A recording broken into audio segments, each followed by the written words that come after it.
como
Like, I don't know about the purpose.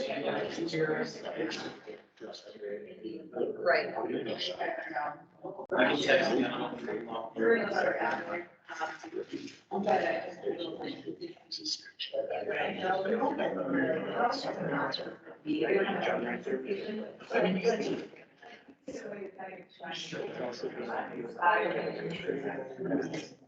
we're gonna try to find out the late night report. We love the jump on it. Exactly. And it's just.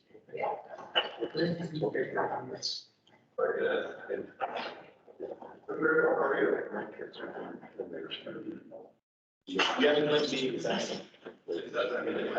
No, there are two meetings, you didn't live meeting, I agree, not what that's. Which doesn't work here anymore. I was wondering why there's two. So Ted, you can hear me? Perfect. So. Myself, the microphone.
Yeah.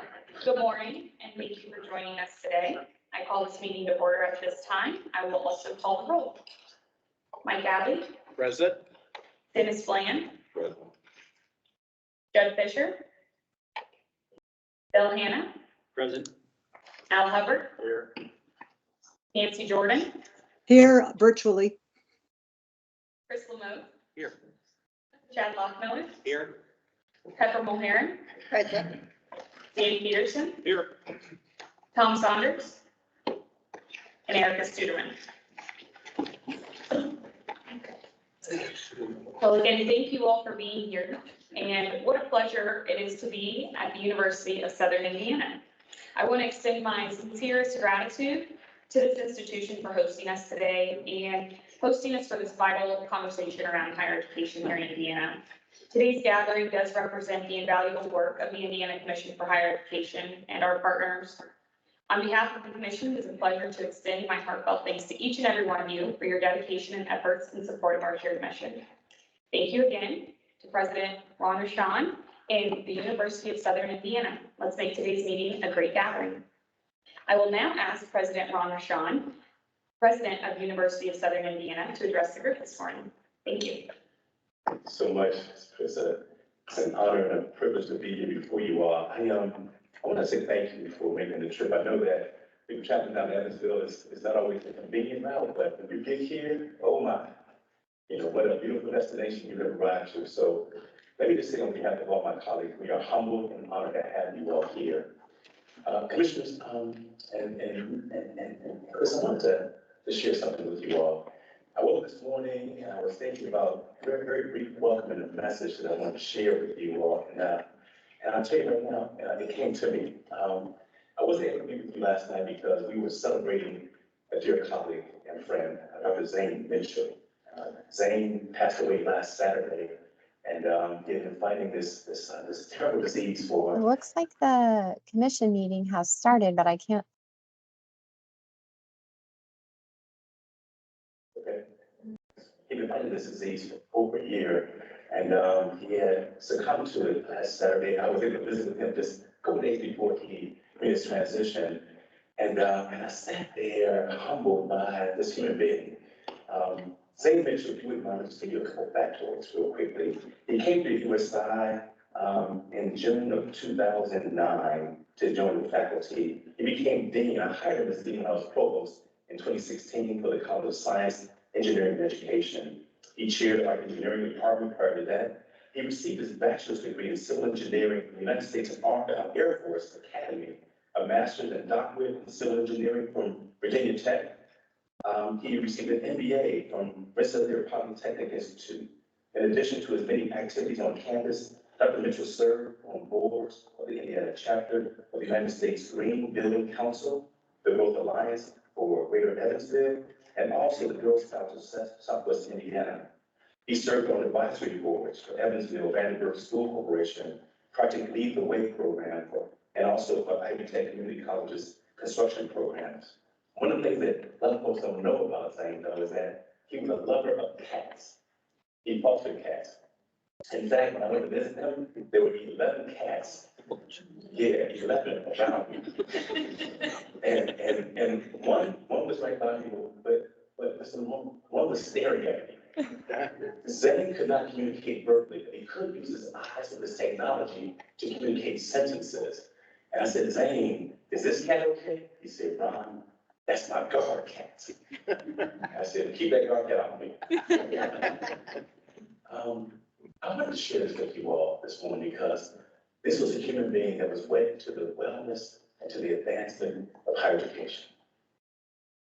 He believed in the students. He believed in this institution.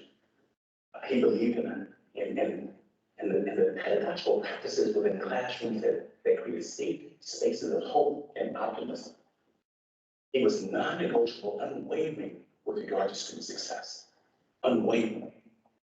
And so, commissioners, as you all engage in policymaking, as you engage in uplifting the state of Indiana, I'm going to ask you to remember this man's legacy. I am blessed to do this job every day, to come to this institution to serve our student body. I am blessed to be before you today. to speak on behalf of this institution. And I take it very seriously that we have families out there that want to be in the space that we occupy, to seek an opportunity to receive a degree. USI is afforded that opportunity because of people like you sitting at this table making decisions to invest in us, allowing us to serve the state and beyond. So I say thank you. I mean, from the bottom of my heart. This is no script. This is who I am. This is how I feel. I am forever grateful for what we are allowed to do to serve the state, to serve our students. So I thank you all. I welcome you all from the bottom of my heart. And I'm close there. And Mr. Commissioner, if there's any questions for me, I'll entertain those, sir. Thank you, President Rashad.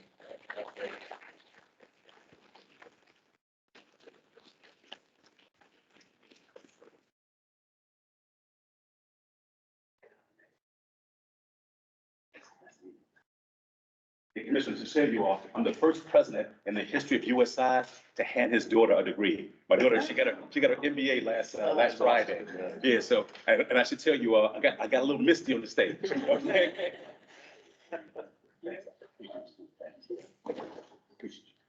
So what was this gentleman's position? He was dean of the College of Science, Engineering, and Education. So that's my baby girl, my baby girl. She's good looking like me. Thank you. I very much disagree. You're correct, okay? I appreciate you also, okay? I'm good. All right. God bless. Thank you again. And it is now my pleasure to turn it over to Commissioner Lowry for his report. Thank you, Chair, and thank you for serving in this role today. This is just an example of your service to the commission all these years. I'll state for the jury here, it was much easier presenting the last evening because they didn't have to follow President Ron Basham. He always sets a high bar. He's obviously left the room. He probably knows going to say nice things about him. He's right. I've been in this role a little over 2 years now, and he sets the bar on everything. He's been such a great partner.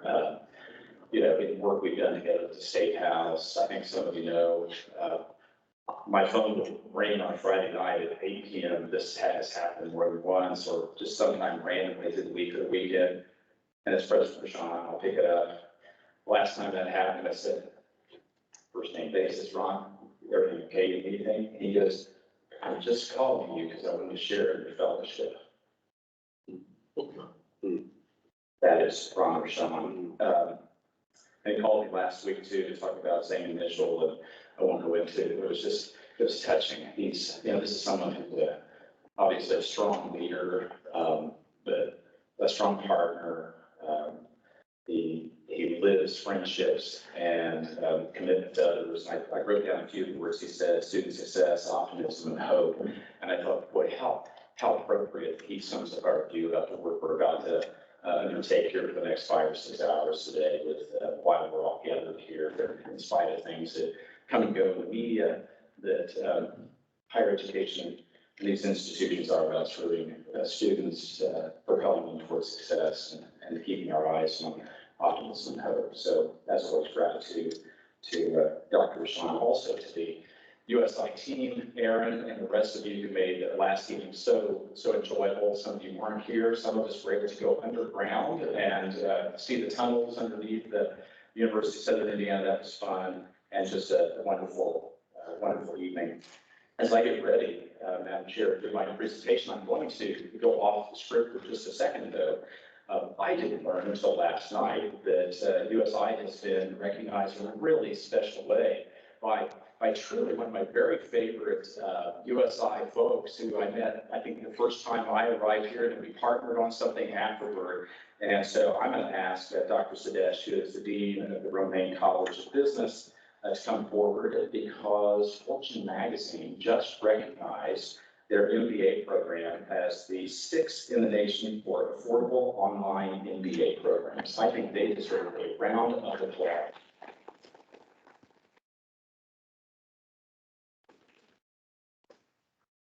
Thank you, Commissioner, and thank you everyone for giving me this opportunity to celebrate our recent accomplishment of the MBA program.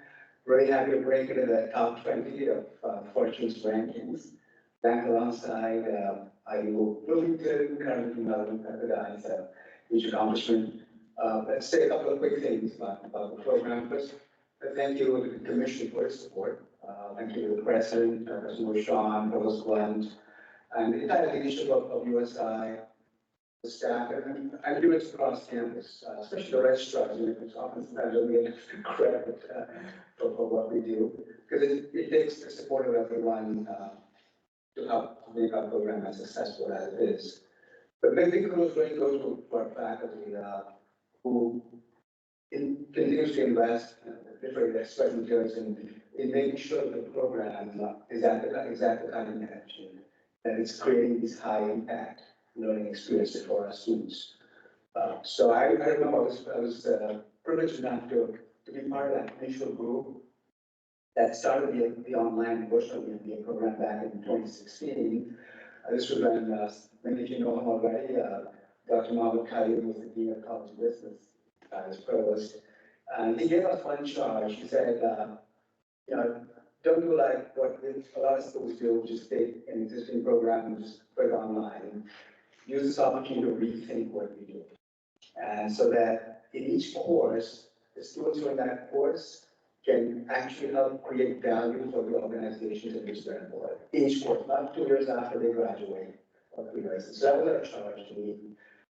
And I just put that as a teaser out there, and Commissioner Lowry, we're happy again to work with you on this if you're interested. But we adapted Procter & Gamble's new product development process to actually develop our full online programs. So that's the teaser out there.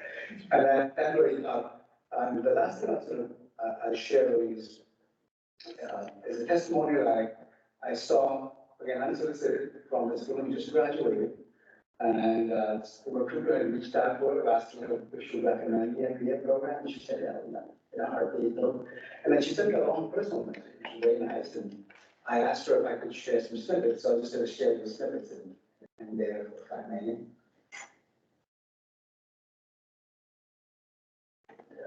So this is Catherine, some snippets from her personal message.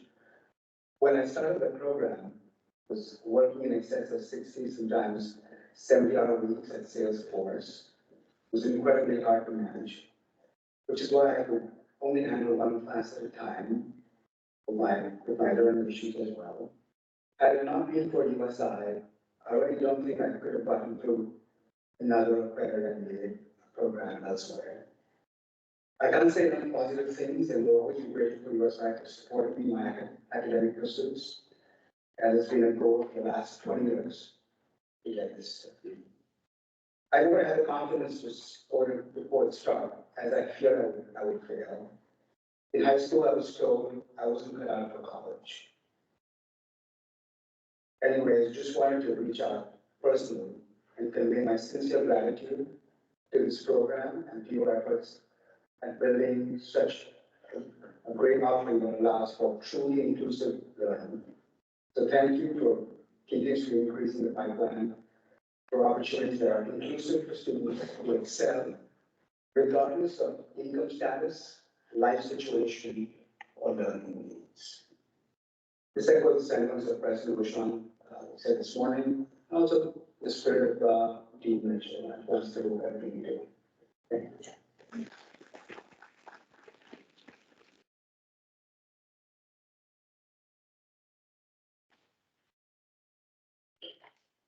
Dr. Stitch, thank you. Once again, very hard to follow you. But I would note that I wrote down a few different things. We hear from time to time what I think is essentially a phrase that this woman noted. It's an ugly phrase, that you're not cut out for college. I haven't described as someone who popularized saying some years back, the soft bigotry of low expectations. And I think we see that raise its ugly head too often with exactly the kinds of comments like that. And so beyond the rankings, I know what you did for it. It's the number 6 most affordable best affordable online MBA program in the nation is quite the accolade. Top 10, our team knows we want everything to be in the top 10. But I know it's really about that student and those stories and those lives that were really changed and propelled. So thank you again. Thanks for being with us and for your leadership.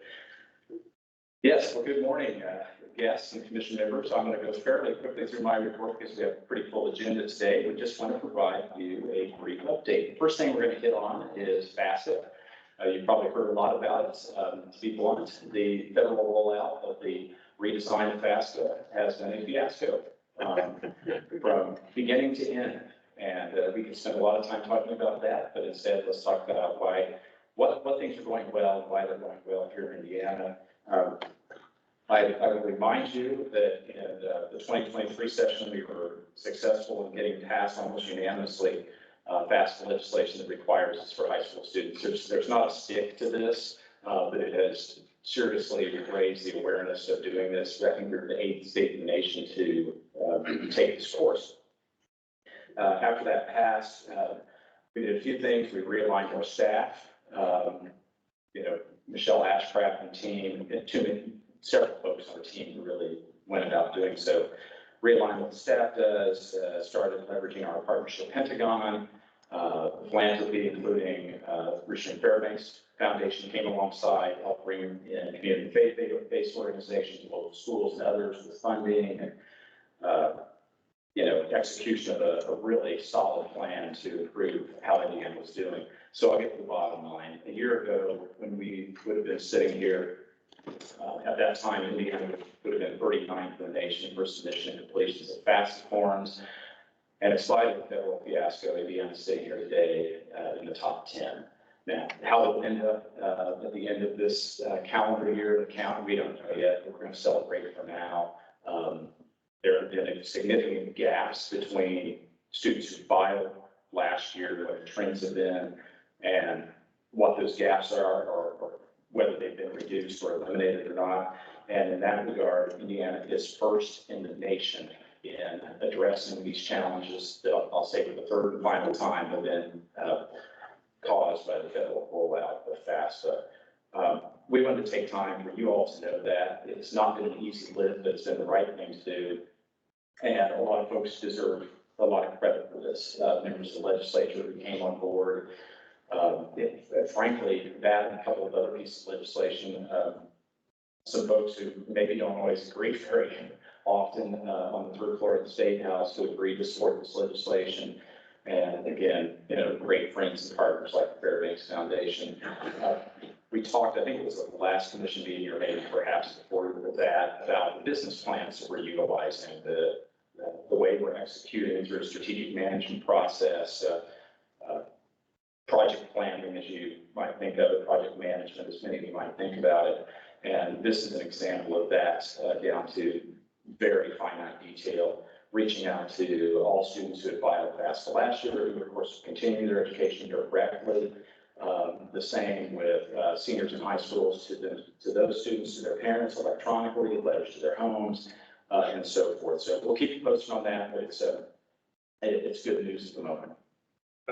Yeah, Al, please. So has it resulted in increased number of applications? I think we're about that time. I think, Michelle, aren't we getting to the point where we'll have increased numbers of applications when we expect that?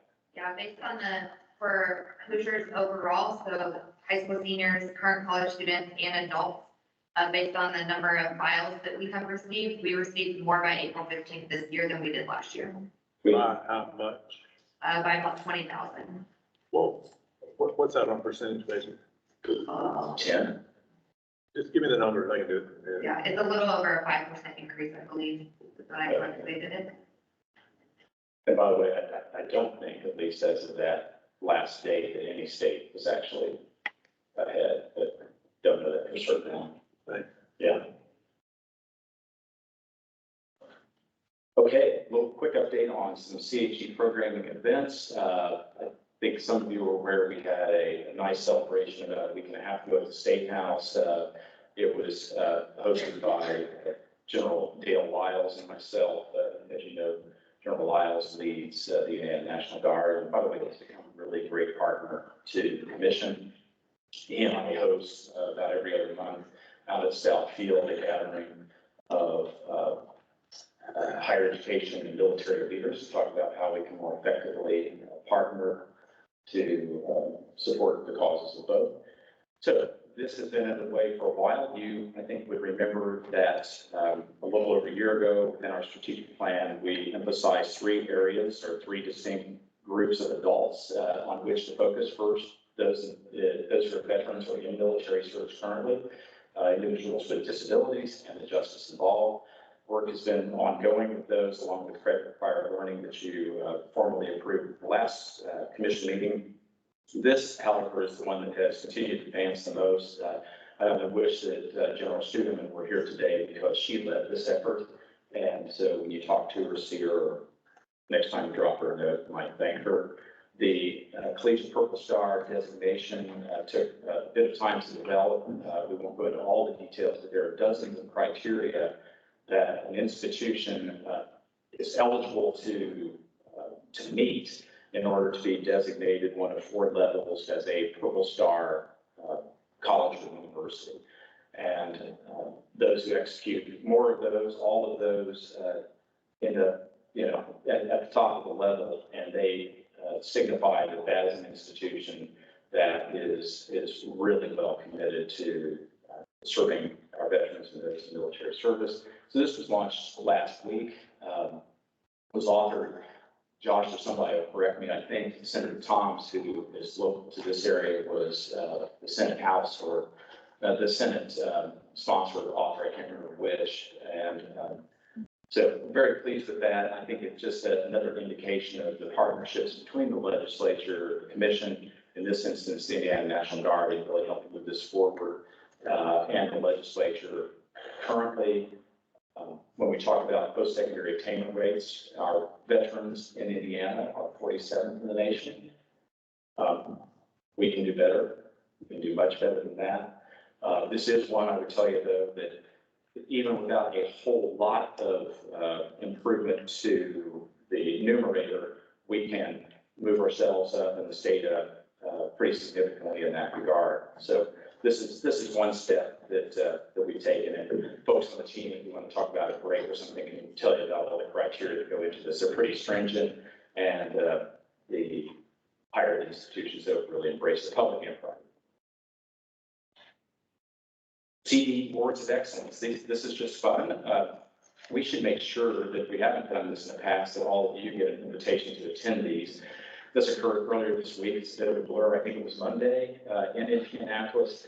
And because CTE has been part of the commission since July 1 of 2023, the Commission for Higher Education hosted this. And this is a time where we bring together those who are involved in CTE, post-secondary, secondary, students, career advising, programs, those who lead those programs, to recognize the very best in the state.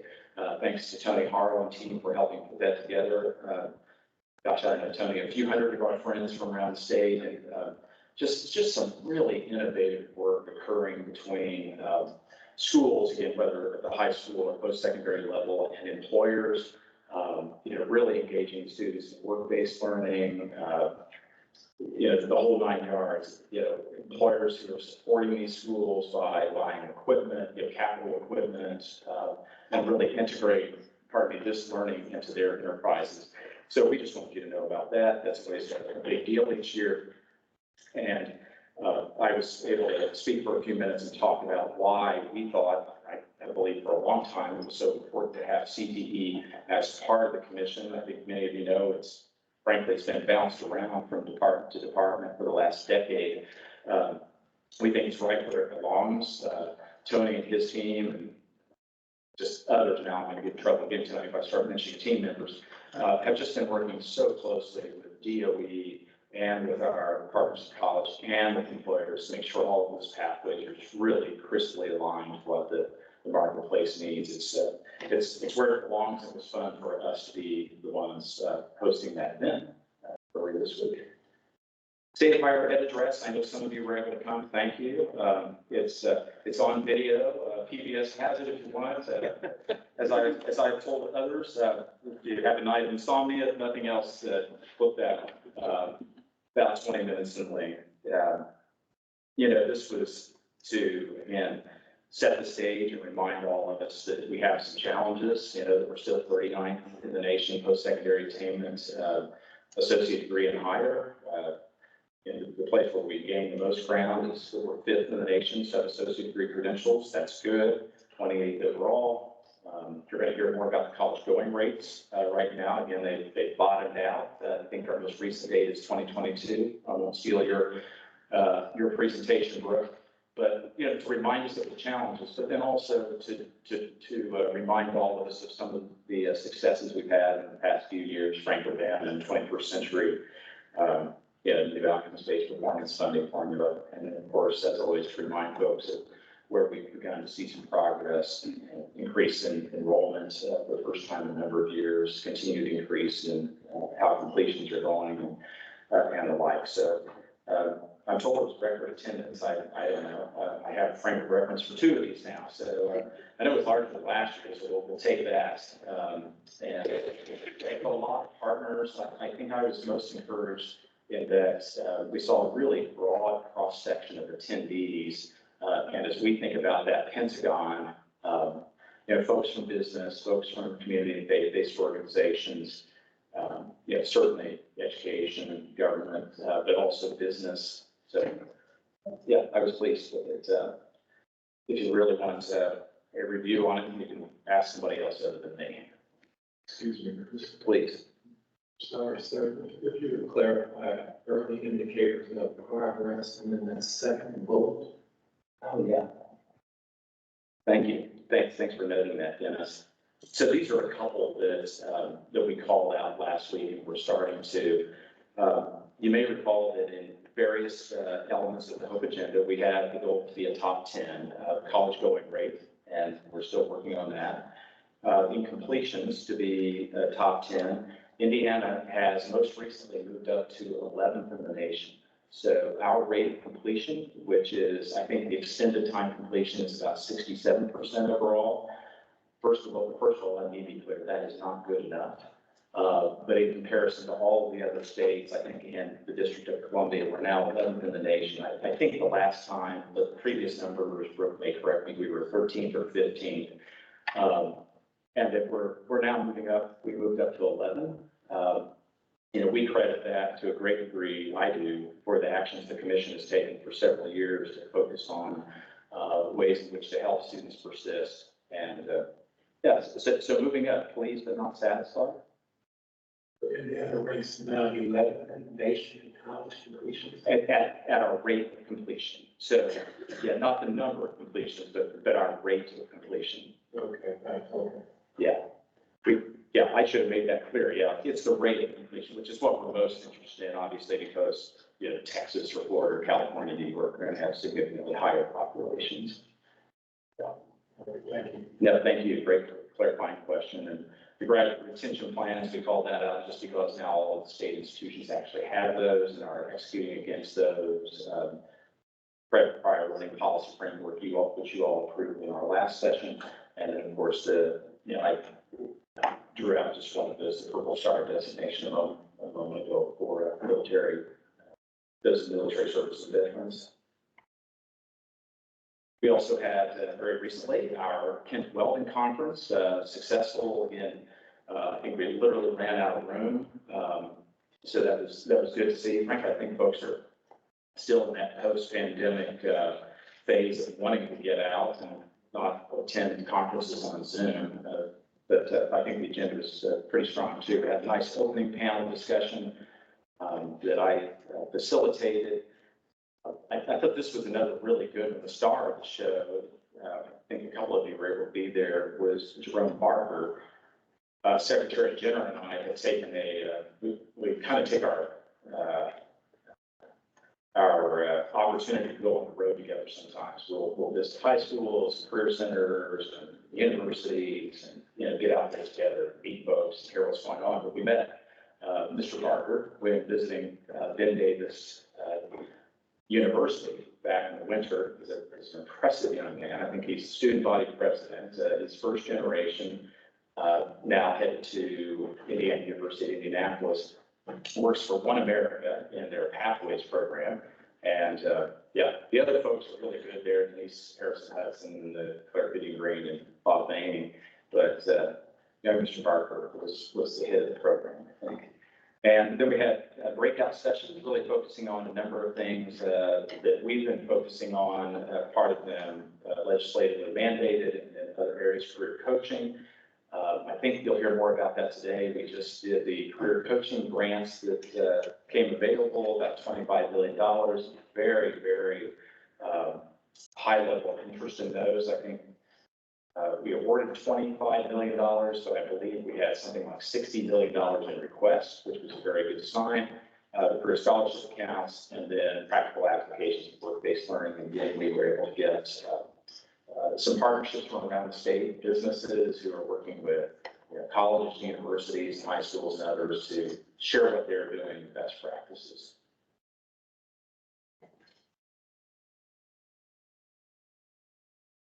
Now, I know we're going to do something a little more significant after lunch, and I raised this last evening, and we've got 4 folks who are going to be rolling off the commission here at the end of June, and they're going to be missed. I know I'm going to miss them. Some of them I've been calling on for a long time, well before this role, and bending their ears and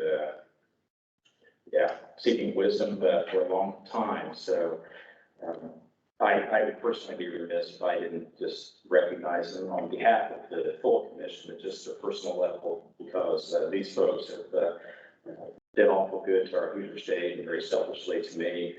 General Studerman cannot be with us. She is where she needs and wants to be, and that's with her daughter. Her commitment to her family is like her commitment to her nation. She has chosen to step away with her family obligations. And Bowen, who I think most of you heard last night, and holds the record, first individual to be the student representative of the commission twice. I think probably the only student commission member who's ever chaired a meeting. I think this is also your second. Just an extraordinary leader. I was going to, somebody and I were talking about you not long ago, and emerging leader is just not the right term, just leader in our state. Al Hubbard and Chris Lamuff, I don't know if you guys probably arm wrestle to say who's been on the commission the longest. No, he has. He has. I think so. We're trying to figure out exactly how many years that is, right, Chris? And I know in both of your instances, as I said earlier, gosh, for years, I know all the way back to my industry days, I was calling on both of you and probably pestering Al at times, you, about different ideas. Say, hey, you have lunch, you got a crazy idea. Time to time you'd call and say, hey, when I have lunch, you got a crazy idea. But all four of these individuals, your service to our state has just been extraordinary. I suggest you borrow maybe a phrase that I was using a couple of years ago, and people would say, how are you going to fill Teresa Lover's shoes? And I said, I won't, I'm just bringing my own. And we're going to recommend that to the folks who take your places once you complete your service with the commission. So I just like that.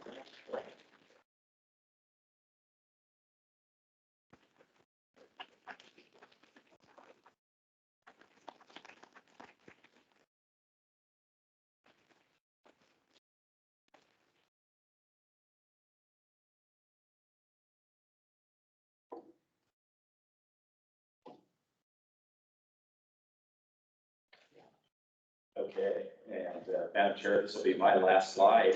I'm not sure if folks are with us today, but a couple of our recent hires, Rachel and Jordan, both in academic affairs, just exceptionally talented folks. We've talked with you a little bit over the last year or so about our talent strategy. We have a talent acquisition strategy.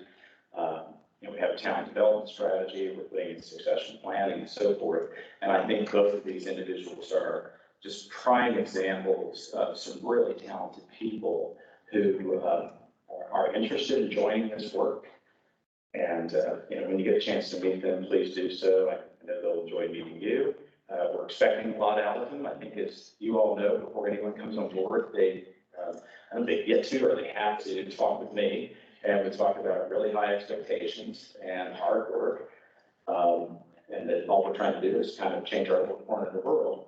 And, you know, I think we're going to see those levels of performance. I mean, that Rachel and Jordan related to that, I'll share more detail, but we have one open position right now that we're really excited about the candidates we're getting started to see. And the hiring manager from our team was talking with me about it last night. And I said to her, so you're pleased with the pool you're getting? And she said, oh, yeah. And I said, so what's the volume look like? She said, well, we have 107 as of this morning. That I think you may remember that we said about a year and a half ago, look, we really want to have big pools of really talented people. And I'm sure in that instance, we're just going to have a smashingly well qualified person join our team. And again, just credit to the staff, also our partners in the audience and elsewhere who were suggesting to others, hey, here's this thing in commission. You know, Lowry's a little crazy, but they're doing good work and a lot of good people there. So you might check them out. So again, if you see Rachel and Jordan, I'm sure we'll enjoy getting to meet them. Madam Chair, I'm done. I'm glad to answer any questions before we really get into the substance of today's session. Yeah, now. I don't want to belabor, but I have to say, first, and I know others feel the same way, but it's been a real pleasure to serve on the commission. Feel very fortunate. And what I'll never forget, and I think it's important that y'all always remember, Speaker Houston is a very close friend, has been known since he was 4.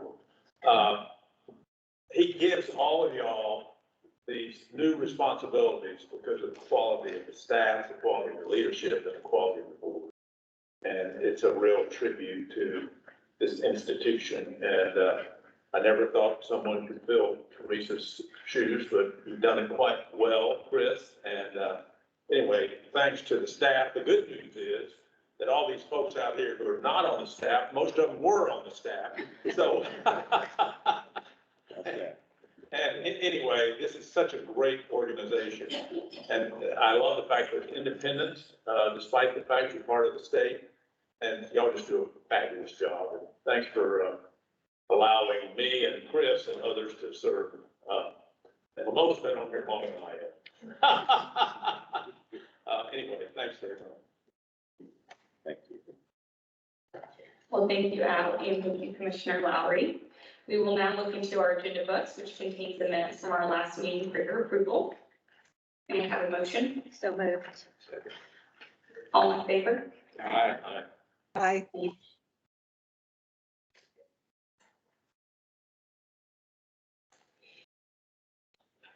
Okay, we will now move into hearing from Tony Harrell, Associate Commissioner for K-12 Strategy, Sam Bork, Director of CTE Outreach and Implementation, and Laura Tucker, Director of CTE Grants and Monitoring, to present an update on the Perkins State Plan. Thank you. I'm sorry. Yeah, as Tony gets ready to do that, I wanted to let you all know too, the Perkins plan, that obviously is at the top of one of these stacks. The next two presentations are all substantial within this. So when you get to the end of the Perkins presentation, it'll roll right into the next on the college going rate, just so you're not looking for the college going rate after Tony's presentation. I offered Brooke that I just continue on, but she wanted to, she's probably best suited to do that, and I'll stay in my lane a little bit with that. So good morning, thank you for having me. We really do have to take care of a little bit of business here, but before we get to an actual ratification or approval of the Perkins State Plan, I wanted to just go through and give you a really brief overview of some of the highlights of some of the major changes in that plan. But one of the things that we were talking about this, Commissioner Lowry asked me to just highlight some of the reasons why CTE is a good fit at the commission. And I started thinking about it. It was the May meeting last year when Josh and Greg were sharing with the commission that 1002 included language that would transition CTE from the governor's workforce cabinet to the commission. And I think everybody was really asking the question at that point in time, like, why is this happening and how does this fit? The one thing I would like to share is, on behalf of the CTE team, a thank you to everyone involved, including commission members as well as commission staff, on making us feel so welcome. It is a tough thing to have an entire team move from one agency to another. There was a lot of work that had to be done, but continuously was always made to feel welcome, and the staff have been so supportive of our transition over. As you, those that were there for the State of the Higher Education address, I heard Commissioner Lowry mention that CTE has finally found a home.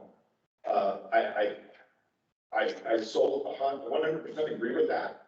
I hope it remains that way. And I think to that end, I think there's some reasons why that needs to be the case. And I would start by looking at the alignment to the HOPE agenda. We can look very easily at college going rate when we talk about our secondary students that are participating in CTE. That may be their first initiation into an early college program. It also focuses on completion. We've always focused on credential completions through our programs. And I think even more so now, we're looking at some of the other goals that are within that, like the graduate retention through creating partnerships and experiences for students to help them decide to remain in the state after they've completed their program. One of the best things that has happened, I think, for us was going through in the strategic management process and trying to align the goals of our CTE team to the HOPE agenda. I continue to emphasize this, that CTE, although Perkins has a nasty habit of really focusing in on the secondary aspects of CTE and providing these programs at the high school level, it really is secondary and post-secondary. We have post-secondary recipients in Ivy Tech and BU that are covered by the Perkins State Plan.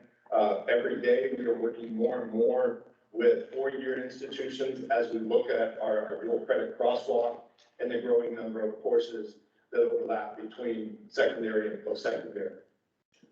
I would also share with you, one of the big things that we've done in CTE over the last few years is the creation of the next level programs of study. The next level programs of study, this is it's certainly an oversimplification, but it's really a technical version of the Indiana College Core. They are aligned to technical certificates. They are meant to allow students to earn credentials that can be stacked into associate's degrees. They can be transferred from one institution to another. Whenever we had the opportunity, we aligned to the TSAT programs. So it really is something very similar to the Indiana College Board, and just provides another opportunity for students to move forward. And then lastly, I would summarize this is obviously CTE has played a role in supporting several of the elements of HEA 1002, whether it was the career coaching grants, whether it's the CSA accounts, even to the intermediary capacity building grants. So there's been several roles with that. And I really should have included this on the slide. Our involvement with other parts of the commission doesn't stop there. We're also working on projects with Dr. Ken Sauer's team and Dr. Stacey Townsley's team. And we've been working really closely with Brooke's team to improve our data gathering and our data reporting. So with that, turn our attention to the Perkins State Plan. This is kind of the business at hand. Before I dive into the timeline, I would like to make sure that I point out this was not a lone effort in any way, shape, or form. We have three directors of key areas of CTE. Two of them are able to be with us today. Sam Rourke is our Director of CTE Outreach and Implementation. Laura Tucker is our Director of Grant Management and Compliance. And Christy, who was not able to be here today, is our Director of Accountability and Data. So they've been a huge help in putting this plan together and keeping us on track. So you can see from the timeline, we'll have a vote on the plan today. We have a deadline to submit the plan to the U.S. Department of Education tomorrow. We have plans later this month to reconvene the advisory council that we formed to inform the state plan. And then later this fall, hopefully we'll be coming back to share with you a CTE strategic plan that will kind of sit above the Perkins state plan. And just to kind of level set that a little bit with the CTE strategic plan, Perkins is very foundational. It is the kind of the things that we have to do in order to operate CTE. But Perkins funding actually represents less than about 20% of the investment that Indiana makes in CTE each year. With that, it has been needed for a while now that we really need to think about what are our strategic priorities around CTE that we can utilize Perkins funding for, but we can also use the other revenue streams and other opportunities to improve.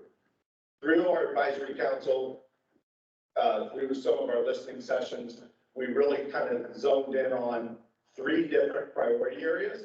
Those were college and career coaching and navigation, industry and employer engagement, and CTE accessibility. So we are currently in the process of vetting some potential strategies for that strategic plan that we will share with the advisory council, and then we'll be bringing back to the full commission at a later date. But in order for us to receive the Perkins grant, we do have to submit a Perkins state plan. It is required by the U.S. Department of Education.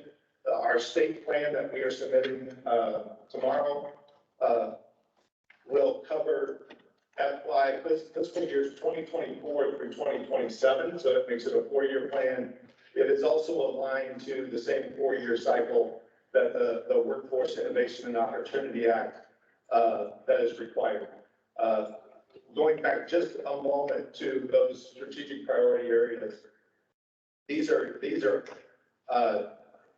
it kind of, I don't want to say it happened by chance because it really demonstrates that these are 3 critical needs, but the Workforce Innovation and Opportunity Act plan that was put together by the Governor's Workforce Cabinet shared those same three priority areas. A little different focus within each of the 3, but it was uncanny how similar the 2 plans were in terms of their priorities. I could go into more information if you have questions about the development of the plan and the process. Be happy to answer any questions about that. But we really like to kind of get into the overview and the 4 key changes or 4 key areas of the plan. I think one of the things that I would like to point out here with the vision statement is this is no accident that we just plagiarized, I guess, a little bit. We certainly had permission from Commissioner Lowry to do this, but you'll notice that last part is that we're really focusing in on goals 6 and 7 of the HOPE agenda into our vision statement, and that is increasing the social mobility and prosperity for individuals, while at the same time improving talent pipelines for employers to help them start up or grow here in Indiana. So that was just a very natural alignment that came out of our planning process. The other thing I would like to share is, as we were developing the plan, we really did try to keep 6 foundational commitments in mind through all of this. We've listed those there. Some of them are, I think they all make sense. I think as you look at accessibility, public-private partnerships, I think the ones that really kind of stand out to me are the actual, transparent, and trustworthy data. That is really important to us going forward, and you'll see some evidence of that in our plan. And then the idea of maximizing visible impact. So with that, we have received what will be our Perkins allocation for the next fiscal year. It's a little bit over $32 million.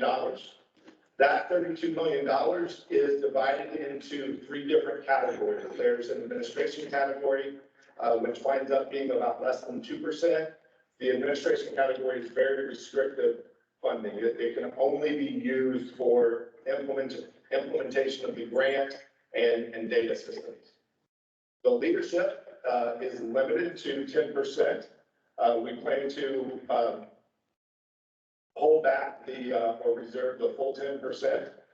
The leadership represents kind of our discretionary funding that we have within the grant. This is the grant that the commission had. These are the funds that the commission has as its disposal to meet our goals. And then that distribution part, that 88.5, has to be at least 85%, but these are the funds that are redistributed to secondary and post-secondary schools and CTE districts. Any questions about the budget and how this works?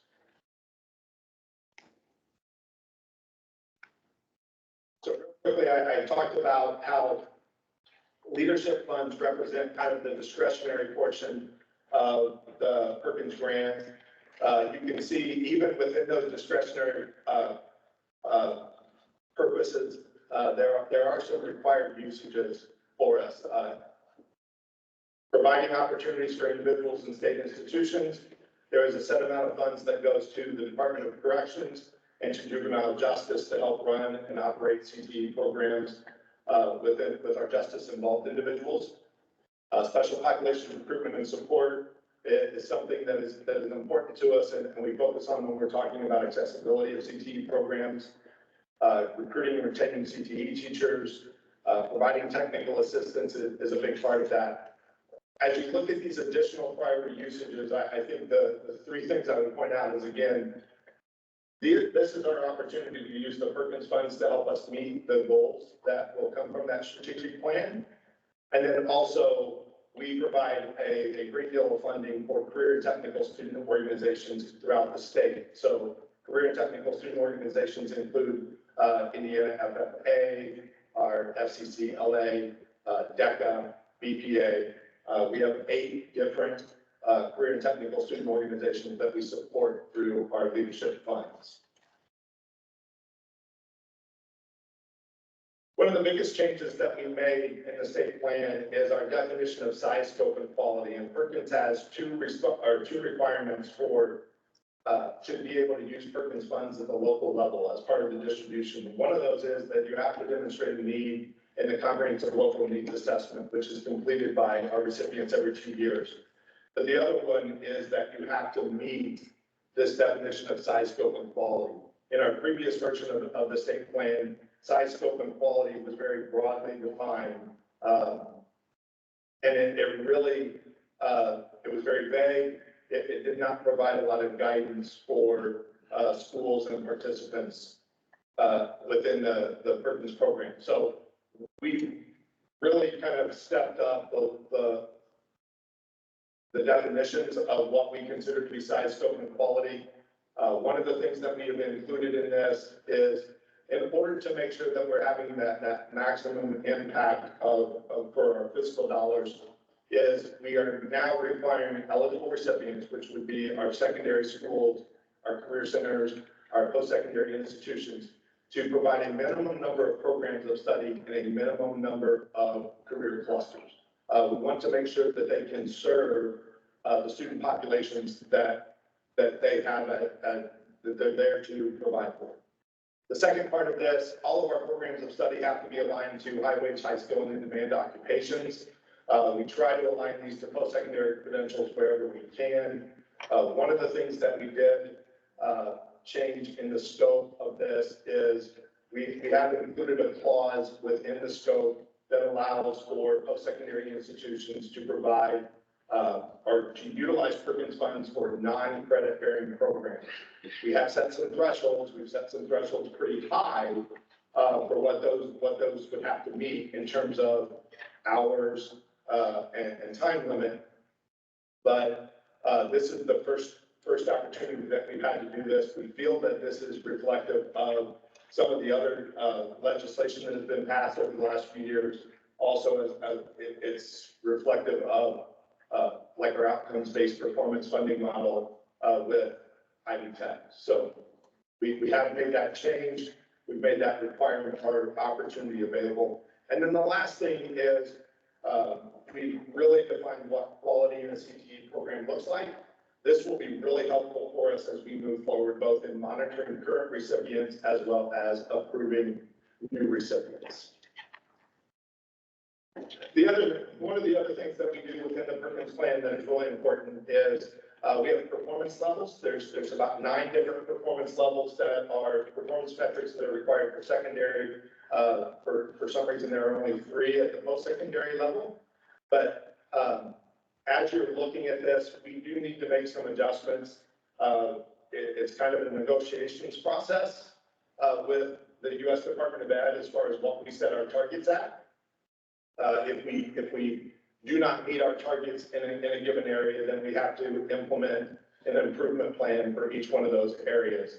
So at the secondary level, as we're looking at this, there's really 4 areas that we need to make some adjustments to our targets. 2S1 and 2S2 is our reading and language scores and our mathematics scores. We are held accountable for the pass rates of our CTE concentrators at the secondary level or how they perform on the state ESSA test. This has been around for years. As you know, this was the first particular cohort that made the transition to the new or to using the SAT as their ESSA test. Yes. Tony, apologize, I need a little remediation, just to make, I want to follow close to exactly what you're saying. Can you explain what concentrators are, and then also what those numbers mean, the 40.66 or 23.03, and then the targets? Can you just, because I want to make sure I'm absolutely right. Absolutely. So concentrators, you see that number up there, secondary. So this is the secondary level. This is all of our high school students that are participating in CTE programs. During the 22-23 cohort, of that cohort, we had about 29,914 students that had earned concentrator status. You earn concentrator status by completing the principles and 2 concentrator courses, or about 6 high school credits within a program of study. This is a pretty extensive requirement for students. But so that 29,900 is almost back to like pre-pandemic level, but the shift is really more significant than that, because with Perkins 5, we really raised the standard, and with the next level programs of study, what it takes to become a concentrator is much more rigorous now than what it was before. So it is really good to see that number go back up. The 40.66 and the 23.03, what those percentages are, those are the percentages of that 29,914 that passed the reading and language arts portion of the SAT and the mathematics portion of the SAT. What level, what is a passing number? I do not know the passing score off the top of my head. I'd have to go back and read that, because these are rates of passing, not necessarily what their scores were. These are significantly lower than what we were doing with the I-STEP scores previously. So this was the first cohort that we've had take the SAT. I think we dropped over 20 percentage points in both the reading language arts and the mathematics. So that is the reason why we're going to propose an adjustment to the target. Not because it's just because there's a new test that we're using that we've never used before. So we're adjusting to kind of make our targets there. The aspect of this that we're going to really focus in on is the academic integration into our CTE programs, and see if we can't help to improve those reading and math scores. And Tony, thank you. What's the ramification of a student not passing those? So under the current, For that student? yeah, so 2 parts. So under the current graduation requirements that we under the grad pathways that are currently in place, a student does not have to pass that reading test or that math test in order to graduate. They would have to complete one of the 9 post-secondary ready competencies of which one of those is being a CTE concentrator. So, it doesn't impact their graduation. It is just a performance metric that we have been held to, for years. That we look at, you know, what are the core academic skills of our CTE concentrators. This is a number that's going to present a challenge for us from the standpoint of, it was really, if most secondary CTE students didn't get involved in CTE until their junior year, under the old test, they were taking that test their sophomore year. So we didn't really have a chance to impact that at all. At least now with the SAT, they take it in the spring of their junior year. So we have an opportunity to really kind of build in like some relevant math and English skills into our CTE courses to hopefully impact that number. Obviously, as a state, I think we look for those pass rates to go up as well. So not a huge impact in terms of like graduation rates for the individuals, but for us, it is one of the performance targets that we look at. Tony, can I ask a question? Yeah. You're pointing at the SAT, but to what extent are CTE programs content and instruction even remotely aligned to the SAT as a test?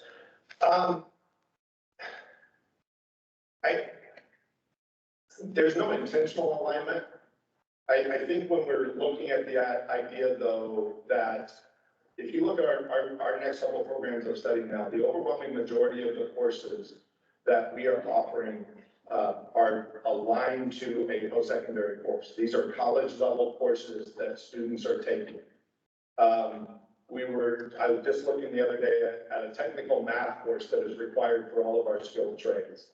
Well, that technical math course requires geometry, trigonometry. I mean, all of those things would be applicable to a student that is taking the SAT. It wouldn't necessarily look like what an SAT question would be, but it would certainly give them a relevant example of how am I ever going to use this. So while we focus in on academic integration, the requirement for this, though, is that we use whatever the state is using for their Every Student Succeeds Act test. So we don't have a choice in which test that we use or how we measure the academic achievement. It has to be whatever is being used at the secondary level. So why was the SAT selected as the test for this round? That was a decision that well above my head. It was also made like 4 or 5 years ago, but it was our Department of Ed, the State Board of Education made the decision that we would shift away from the I-STEP test, which was given in grade 10 typically, to the SAT as one of, and had a passing threshold for each of those scores. I don't remember I wish I could remember what year, but it seems like it would have been about 2018 or so when that decision was made. And it just so happened that 22-23 was the first cohort that was impacted by that change. That by the time they got to be their junior year, they are the first cohort that took that test. So it seems like this is one area where, because of the degree of misalignment that exists, we could actually be shooting ourselves in the foot for the purposes of this program. Is that correct? So this is the reason why we need to adjust the targets, because currently our targets are set at like 65%, and I believe like 45% for the English and math pass rates. Now that we've given the SAT ones, we've seen what is happening. We now have a chance to kind of address this the best that we can. We want to kind of come back to some more realistic targets that we can have a chance to meet. We're obviously not going to show a 20% gain in reading scores in 1 year, but this will give us a chance to have a realistic target that we can hope to impact. And obviously, as more and more students take the SAT, as we get accustomed to it at the secondary level, those metrics, hopefully will climb as well, just kind of naturally as we go through this. But It'll be a challenge. It's going to be a challenge going forward, no matter what we do. I think one of the things that we'll probably take a look at is, yes, we hope to impact the reading and the math scores, but more importantly, we need to find a real way to measure what is academic, how can we measure our progress of academic integration into our CTE programs? Because that's really the key part. So I think that the reason that I'm raising this is it seems like we have a CTE program that's teaching about apples, and we have a test that seems to be testing about bananas. And so I think we need to be either engaging with our partners in K-12 or thinking about how we're thinking about these assessment strategies, because misalignment in an assessment system means that the assessment itself becomes invalid. Yeah. And so that's really problematic to be making these high stakes decisions on. Yeah, I agree. It is something that we do work with the department on. And like I said, I think that's where we need to find a way. One of our challenges is really to find a way, even though we're reporting this target, what's a more appropriate way to measure how well we are integrating academics into our CTE programs. I want to touch base, if there's no other questions about this, Yes, I mean, this isn't necessarily a question. Chad, thank you for raising that. I think that you get at the heart of what has just bothered me about this, this transition in terms of, testing, moving over to SAT. And I like the way you phrased it. Apples over here, and bananas over here. We've been doing a little sidebar conversation. I think our commission member, Dr. Lockmiller, would be glad to work with us to think about how we should be doing this as we go forward. I know we've got to do what we've got to do for the plan that has to be submitted federally, but so we have agreement that he'll help us sort through that, and as we work, whether it's with the DOE or the feds or anybody else. Yeah, Tony, just let me know what you need. I'm happy to help. Yeah, we certainly appreciate any help that we can get on this. Oh, Yeah.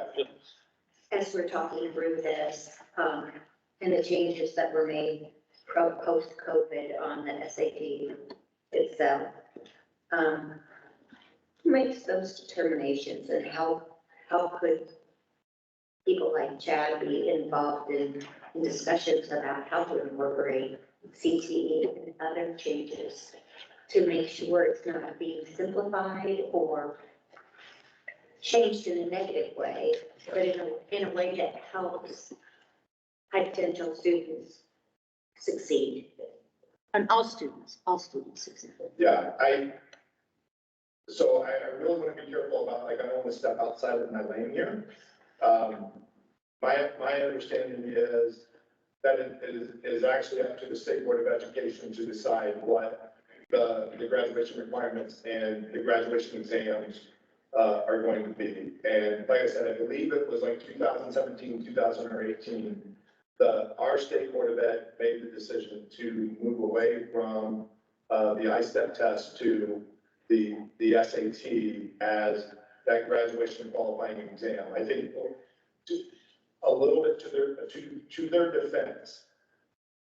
The other change that happened along with that was the I-STEP was a graduation qualifying exam, which meant if I don't pass it, the only way that I graduate is I'm given a waiver. The SAT is not that. The SAT is one way that a student can demonstrate post-secondary readiness competencies for high school graduation. They could also complete three college credit courses. They can be a CTE concentrator. So there's a little bit of a distinction there that the difference between those two exams. So while they made the decision to switch to the SAT, it does not carry the same ramifications or the impact that the I-STEP test score did before that. It does count as our measure, though, for the federal Every Student Succeeds Act. I'm almost sure this is in legislation. And by the way, I actually think it was the right move. I mean, when we were designing the test, and we wanted to make it easier and easier, so the percent of people who pass goes up and up, and then we pat ourselves on the back for passing a test that's not legitimate. The SAT is legitimate. It's given nationwide, even colleges that have moved away from it now are moving back to it because it's the best measure of future performance in college. So I for one, think that it's the appropriate way. It's certainly better than what we had, which was, and it's well thought of, and the fact that your numbers went down meant that, I mean, my reaction is that you were deceiving yourself. Yeah.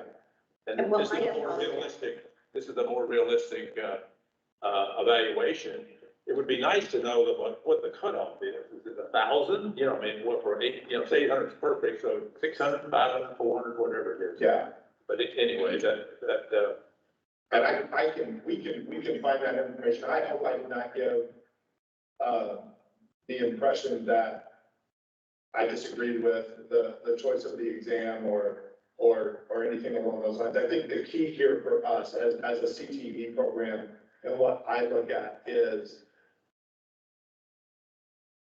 as we move forward and we continue to tell people that CTE courses are college courses, the academic skills that students are gaining through CTE courses is critical. So while the federal government says, hey, you have to use whatever the essay test is, that doesn't prevent us from looking at other measures to see how well we're integrating those academic skills into our CTE programs. And it's a great way to teach academic skills if we think about it, because it automatically answers that questions for students like, why do I need to know this? Well, and I was missing something that's critical, and maybe others were too. When you said the test changed, I wasn't going back to that change from ISTAC to SAT. I thought you were saying the SAT itself changed, and I apologize that. No, it was a change from the ISTAC test to the SAT test, and this just happened to be the first cohort that was impacted. I do want to spend just a little bit of time on the post-secondary performance metrics. You can look at the 22-23, the actual metrics, and you can see that the 99.8 and the 100%. Those are misleading numbers at best to share. It was because of definitions or counting rules that we were given by the feds as a part of that. So the new targets, the 64 and the 50%, is really based upon what would a new calculation method that involves the use of an exit cohort, which is a little bit different than the methodology that we used previously, along with the removal of a couple of these counting rules. So for example, a counting rule that was in place for placement is we were told that if we could not find a post-secondary student,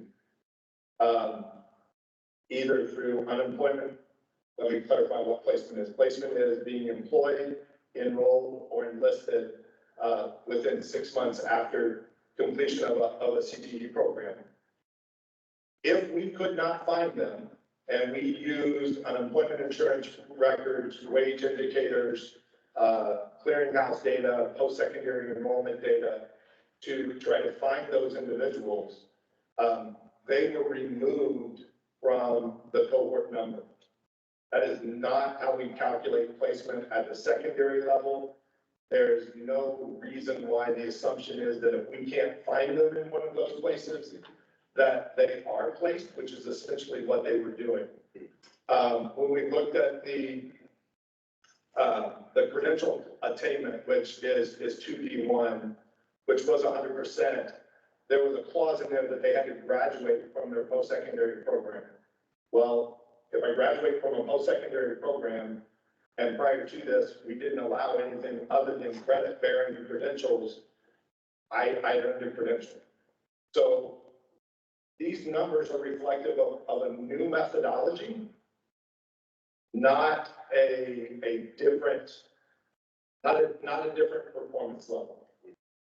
Part of the reason why we feel it is important to make this shift to this new methodology is for two reasons. One, if you look at the number of concentrators, so we're looking at 22, 23, we have 19,026, but then you look at the placement, and I apologize, there's a mislabeling here, that's not supposed to be math, that should be credential attainment.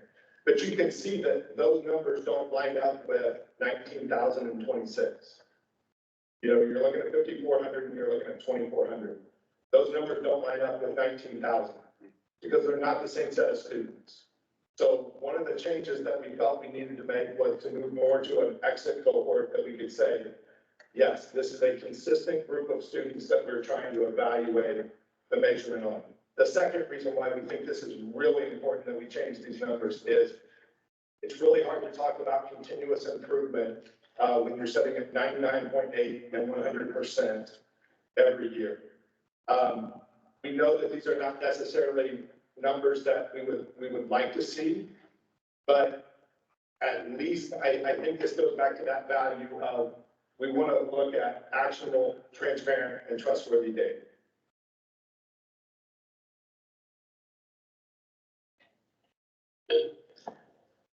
Tony, I know that you're looking at your slides and you're getting ready to wrap up, and I just want to make a comment is I have, especially over the last 12 months, listened carefully to your presentations and read the materials generated by you and your team.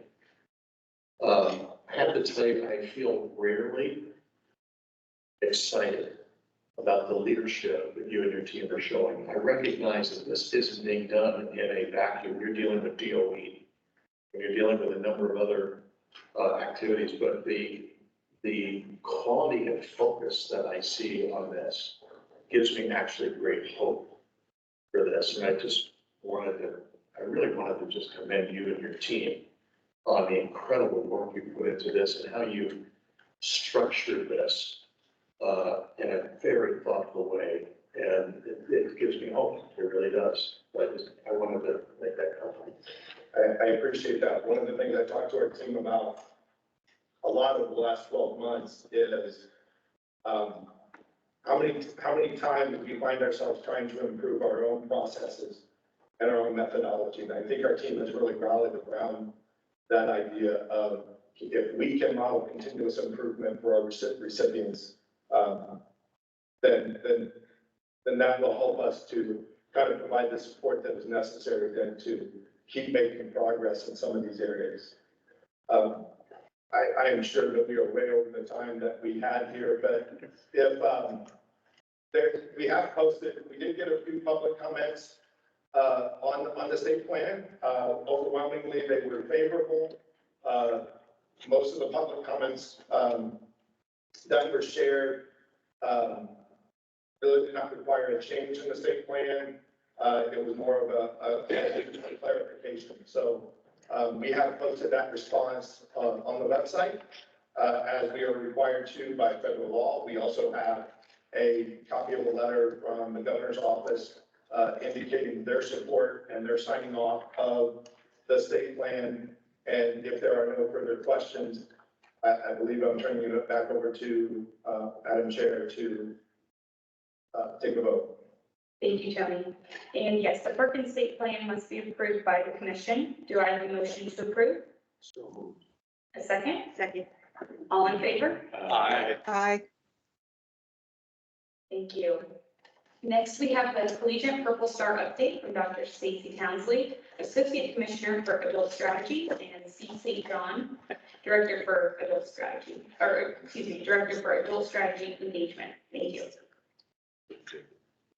Additionally, because I'm not very good as a meeting planner, you'll have to look on the wall, and I will not be. Thank you, Josh. Well, Calimera, that's great for good morning. I've been in Greece for the last couple of weeks, so I'm still recovering, but delighted to be here today to share with you briefly some updates on where we are with progress on HOPE agenda items related to adult learners.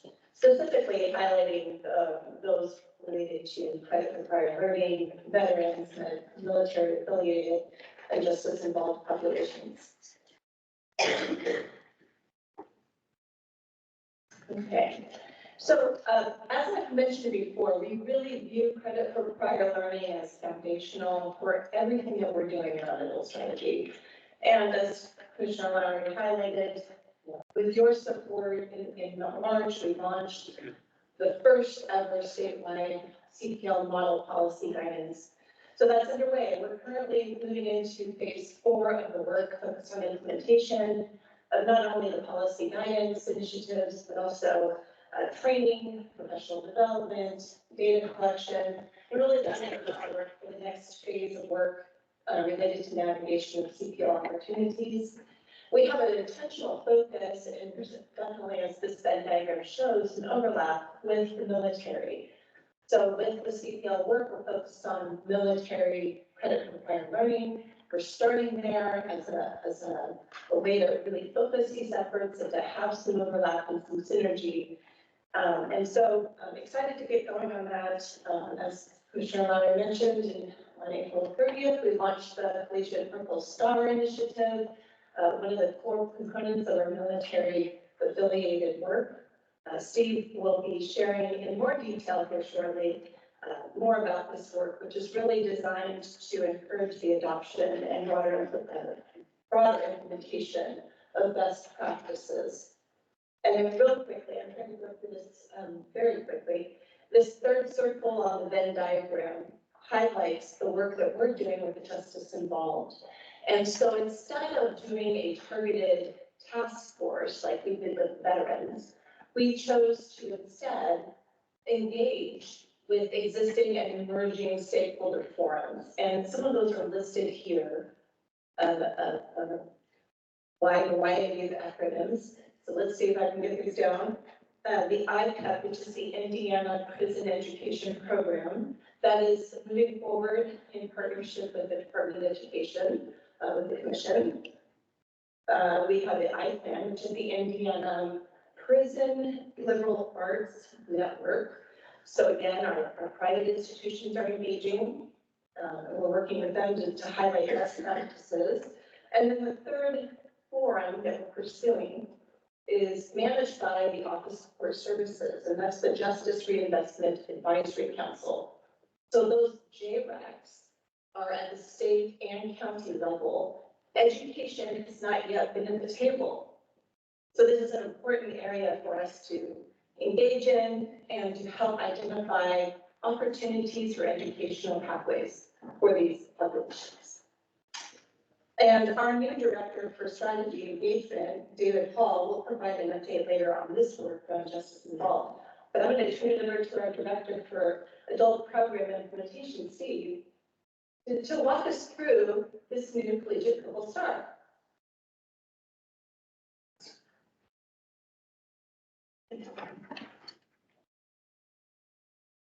Good morning, everyone. Good morning. We have successfully launched the Collegiate Purple Star on April 30th. I got here in September, and that was the first thing that they gave me. So it's been a long time, so it was very exciting. But today I want to give you an update on just the overview of the development process, the structure, and kind of what our next steps are going to be with the Collegiate Purple Star. We have a mission to recognize post-secondary institutions that have successfully demonstrated a supportive environment for their United States military affiliated student population from application to graduation. I do want to kind of hone in a little bit on the target audience, which is military affiliated. I want to kind of give a little definition so you know who we're talking about, because I'll probably say military affiliated 100 times as I'm talking. But we look at that as someone who is actively serving in the United States Armed Forces. That could be through the regular duty, reserve duty, or Indiana National Guard.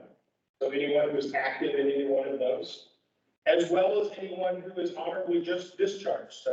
Typically, we would call them a veteran. So our scope is wide in who we talk about when we're addressing military affiliated individuals. Our development process was pretty long, and a lot of people have been involved in this. It started off with the Veterans Education Pathways Task Force in 2023. And they began laying the foundation for what we were able to launch on April 30th. It was from them that they provided us with 47 recommendations that we should consider when creating an award. They also requested that we have at least 3 different award or tier levels. And one of the components is there was 3 work groups. One of them was the CPL work group for military, and they influenced the implementation of the commission's resolution on the CPL model policy that you approved at the last meeting. So a very active group who had a lot of positive things that we all put down on paper. At the same time that the task force was going on, Indiana adopted legislation for a higher education Purple Star designation. And that included, along with that, there were select requirements that we had to meet. But more importantly, they created an expectation of what Indiana should do. And basically what they did with that legislation is they made Indiana one of the leading states in the nation to officially champion a military student experience. So in combination with the task force going on and the Indiana code coming out around the same time, then those two started working together. And those were the 2 documents that we used to basically create the standards for the Collegiate Purple Star Field Guide. I will also say the word standard how many times is on here as well, so if I keep track, that's okay. And I will talk about standards a little bit later, what they mean. But it's basically the guiding, the expectations that of an institution that they can accomplish. So once we had the task force information, we had the Indiana code, from a staff standpoint, we kind of had to make sense of it and to understand what was everyone telling us. So there's a couple methods that we took to do this. I had the opportunity to go and do some on-site visits, which were very helpful in taking the task force recommendations and kind of understanding and seeing them at the ground level. We were also able to talk to actual military affiliated students, which was very enlightening. So that was like one approach. And there were some people we just couldn't get to. Like, I can't get to you on campus. So we arranged meetings in other places, or we did Teams meetings, but we wanted to interview them as the leaders of military affiliated students on the campus and say, talk to me more, tell me more about these recommendations. How is it going to impact you? So we can kind of start vetting the recommendations and consolidating them a little bit. So on-site visits, interviews, and we have some tremendous partners that I rely heavily on to constantly email and say, hey, what about this? And what does this mean? So we can kind of start fleshing this thing out.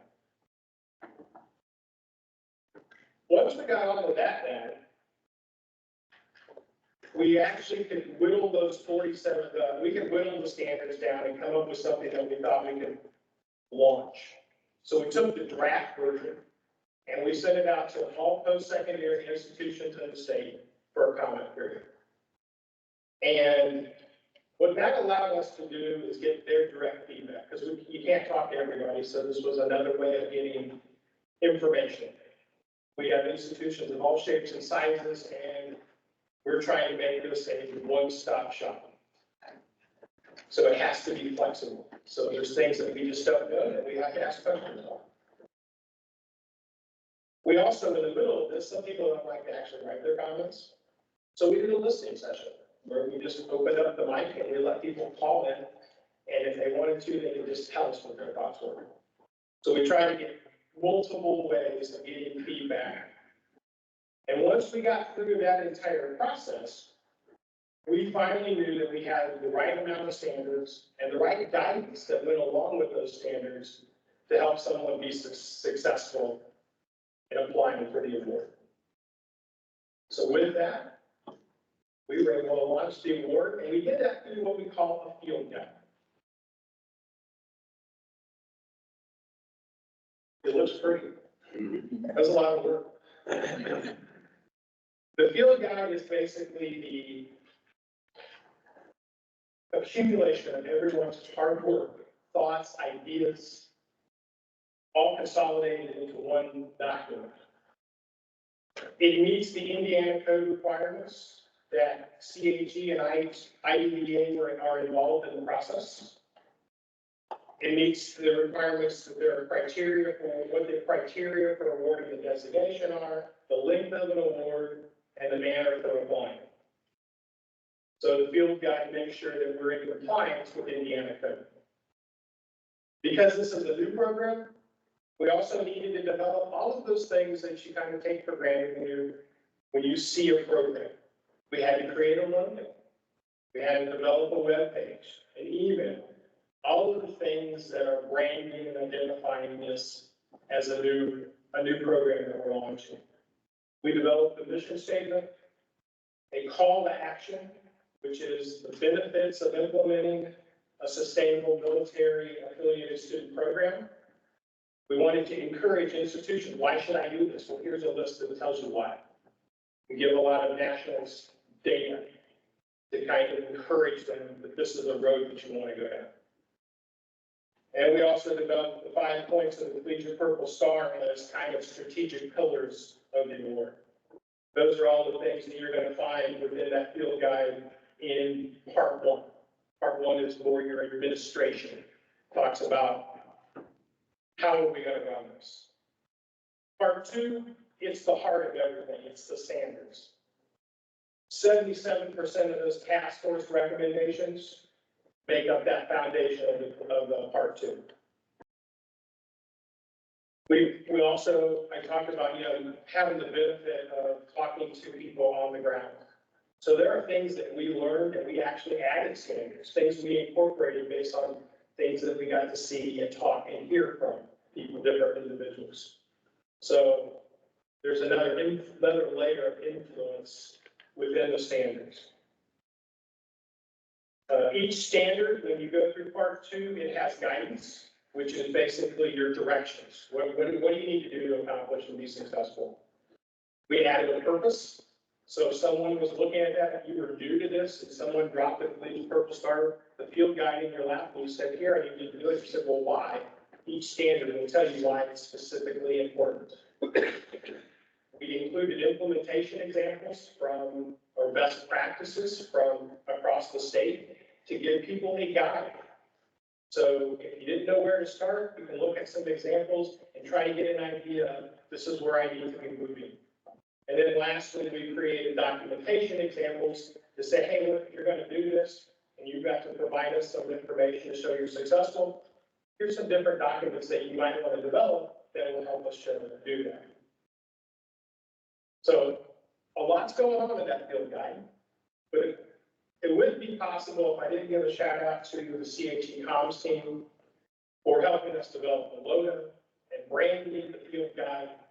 They took all of our nice little words on paper and put it in a way that it can be easily digestible and it doesn't feel threatening and overbearing to someone. It allows you to say, hey, I can do this. So I appreciate all of their efforts to getting to this point. I want to break down and talk about standards. Well, part 2, I kind of want to give you an idea of the structure. So there are 8 categories that there for the 37 standards. Category 1 is the core requirements. So there are 7 standards within this, and an institution has to meet all 7 before we'll even move any farther. So these are kind of foundational things that we're going to look at, and there are a variety of things, so it's well-rounded. But if you meet those 7, then we'll go on with the rest of the application. And you can see these are common post-secondary institution kind of terminology, things that they would be familiar with, admissions, financial support, student support. So this is the terminology, and that's how we kind of created these categories. So it gives you, like I said, 37 standards within the guide. My favorite slide, though, is this one. Because we took those same 37 standards, and we look at it from a business standpoint. So we align each standard, even though there may be a standard in category 2, well, it actually may be have a different business association. So I wanted to demonstrate what are we asking an institution to do. And 2 big numbers jump out at you. 35% of the standards revolve around customer service. It's what are you doing for that military affiliated student? Then the other big number is 32%, which is management. That's your, do I have policies? Do I have guidelines established? Are they official within the institution? And the auxiliary to that is if I have 32% management, that's what we're asking you to do, set a policy. 11% is the operation. It's like, well, if you set the policy, have you developed a process, procedures, or systems to implement that policy? So those are the 2 big numbers. Why I like this, because it reframes what we're asking an institution to do. Customer service and management. It boils down to that. And then you have things like training, and that can either be for the students or it could be for staff. And it could also be holding events. Because this is a new program, we have to do a lot of capacity there. This isn't something that you can roll out of bed and just do tomorrow. It takes time. So we've built in the next 6 months in building capacity. It starts with the field guide, which we have on our link. And by the way, if you go to that link, if you were not able to attend the launch ceremony that we had, there's a YouTube version there, so you can watch it. So if you get a chance, please go see it and do that. On the website also is, we have some national information. A lot of the George W. Bush Institute has some great position papers on military students and some data. So we put some national information and resources there for institutions to go kind of get a broader scope beyond Indiana. We also have the Indiana Code, things that you would need to know to reference. So we have the Indiana Code for Collegiate Purple Star, but we also have the more recent one that they did a couple of years ago for military CPL. So that information is there as a resource. You can find the field guide there. From a capacity standpoint, we have a part 3 of the field guide, and that's all of your appendix. So we have a lot of support information. We've created acronyms and definitions. So we're all talking the same way. Believe it or not, in our travels, we all say the same thing differently. And within institutions, they are not saying the same thing. It's one of the reasons that we came up with the definition for military affiliated students. So at least when we go and we're talking, we're all saying the same thing. So we have a lot of state and national resources. We also included things like a military connected holiday and observance. And things like 4 pages long with all the different observances that you can do. But we have institutions of all different levels, and if you want to support a military affiliated student, I want you to find one that fits within your mission as an institution. So we listed them all.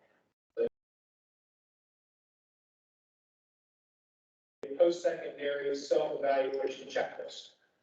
So an institution can print that off and they can go through the standards and they can self-evaluate and say, hey, where am I at? It allows them to target the things that they need to work on when they want to apply for the award. But capacity building is the key to ensuring that institutions are ready to apply for the Collegiate Purple Star Award, along with providing them sufficient time. One of the first things we learned on one of our on-site visits, we talked to one institution and they're like, well, yeah, we can go get a policy done tomorrow, just like that. We talked to a bigger institution where there's a little bit more bureaucracy. And they're like, it's going to take me forever to go through the different layers. So we knew instantaneously, we can't just launch it and say the award's going to open tomorrow. Because some of these things, they just need time to do. They don't want to do it. They just needed to go through the right process. So we want to give them that time. The other thing that we were doing is we're going to start doing a series of lunch and learns, where we've got some of our partners, we're going to give them presentations, and again, try to build capacity on some of the bigger issues. And I can see this as continuing this ongoing as we learn new things. We just kind of keep educating the network. The one I would focus on is in August. We're going to have a military CPL and joint service transcript training with one of our consultants. And that will be the very first piece, because after that, then we will start working, and I'm sure we'll be talking about this at different commission meetings coming up, but we'll start doing some statewide CPL trainings. But it will all start with this one that we're going to have our consultants do. So again, capacity building is very important to making sure that everybody has the ability to meet the award.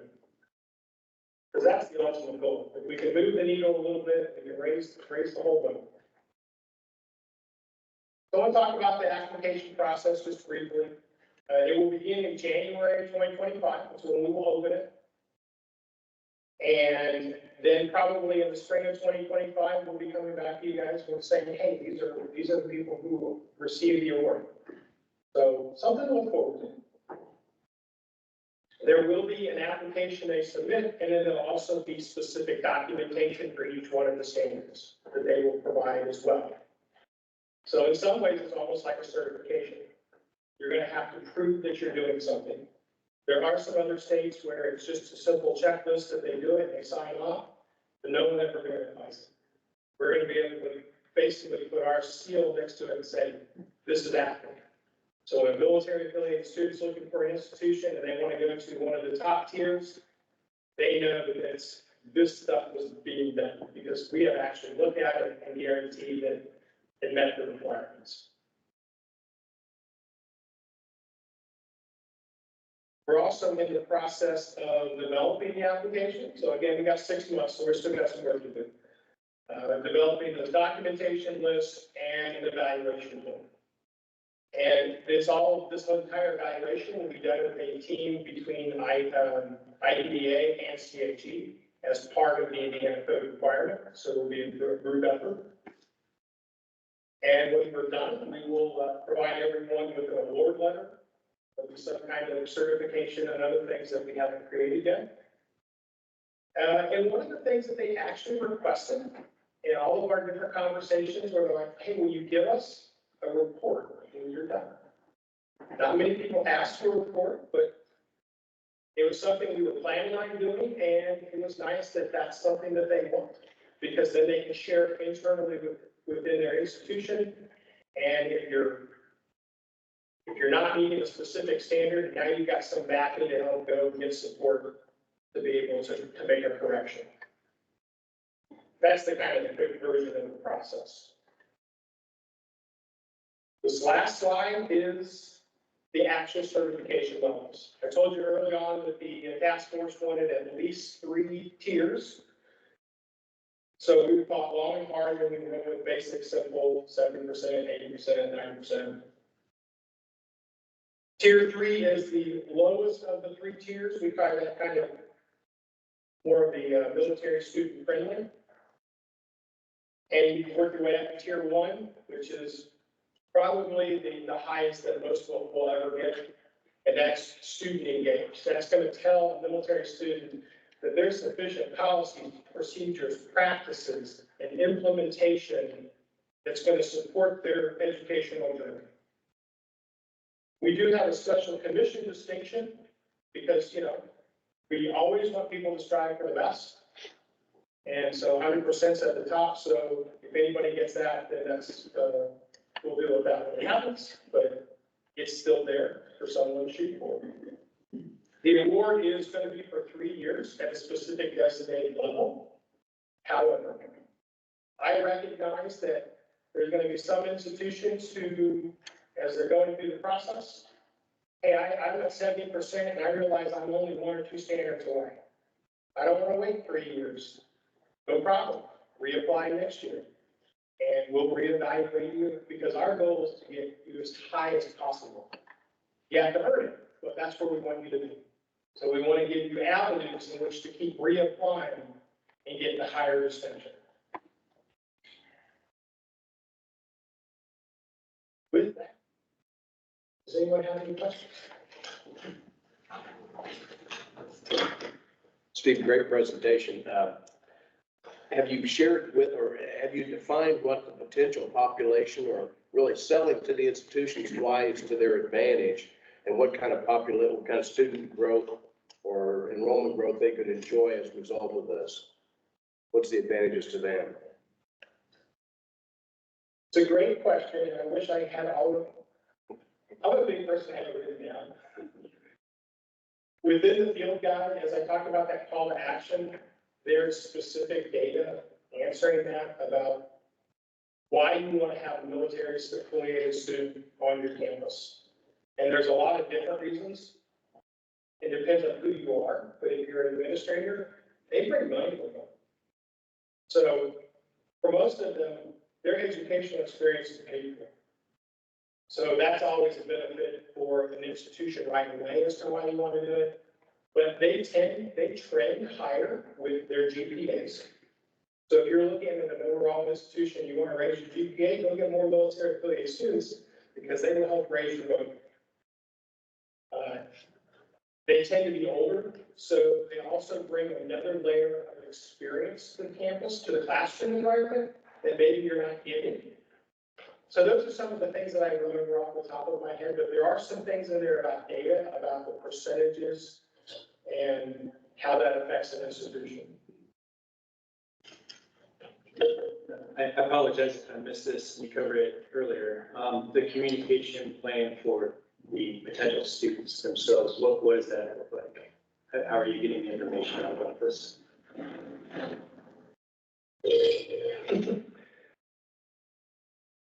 Right now, it is through our partners. And I will tell you, the Indiana National Guard has been tremendous in spreading the word, as well as IDPA. Those are the two avenues that we work with the most through emails. Now that we've officially launched, we can actually start working with each institution. And what I've actually found is they're more than eager to communicate this themselves. I've had institutions come up to me, presidents, and say, hey, I want to do this. This is something that they want to be able to take credit for. So I really think it's starting at office of grassroots and through email and us understanding who's where. That was one of our first hurdles, is we didn't when we first started even have a good contact list of who the military affiliated representative was in each institution. But we're starting to gather that now, so now we can start having direct conversations with them. And that's about, plus that we launched the website. We will be talking probably, but Allison and her team will notice, but I'm sure we'll be talking later on about additional press releases and how we get the broader word out. But I don't have a specific plan per se right now. If I get more details, then we can definitely provide those in the future. Yeah, I would appreciate that. I don't know if you can hear me, but my experience when I left the military was less than, I'd say, welcoming, or no one really provided knowledge. I didn't feel, and I know things are different now, that the state of Indiana necessarily wanted me back. It just wasn't clear. And so it seems like there's a real opportunity at the federal level to explore some more direct connection with the branches as people are, and I know it might run counter to their retention policy, but having a pathway or knowledge of a pathway or even a message that the state wants to be an assistance team would be extremely attractive to a lot of people, I think. No, I like that idea. And I have actually heard that same story from multiple military affiliated individuals that just didn't feel welcome. But I like what you're thinking, and I think we can definitely include that in some kind of messaging. I know we've been in talks with InVets, and they do a lot of outreach, so maybe that's an immediate way that we can start promoting this as well. Yes, sir. Yes. Thank you for the presentation. You got a military background? No, I don't. My father and my grandfather served, but I have not. So this is the closest way I can get to honoring what they have done. Well, I have an observation, a reason for my question, an observation, and a humble recommendation. I feel like you just gave us a very impressive course. How do you attain excellence? So as you talk about working with university, it seems like there's something there that has cross application for a student body. And by the way, you used the word standard 17 times.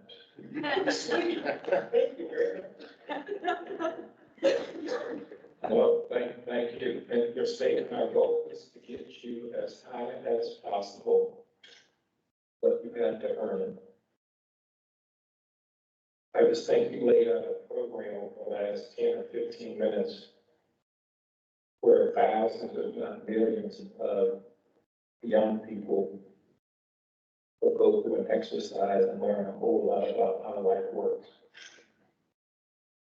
And I just think it's tied so much to your word 18 times.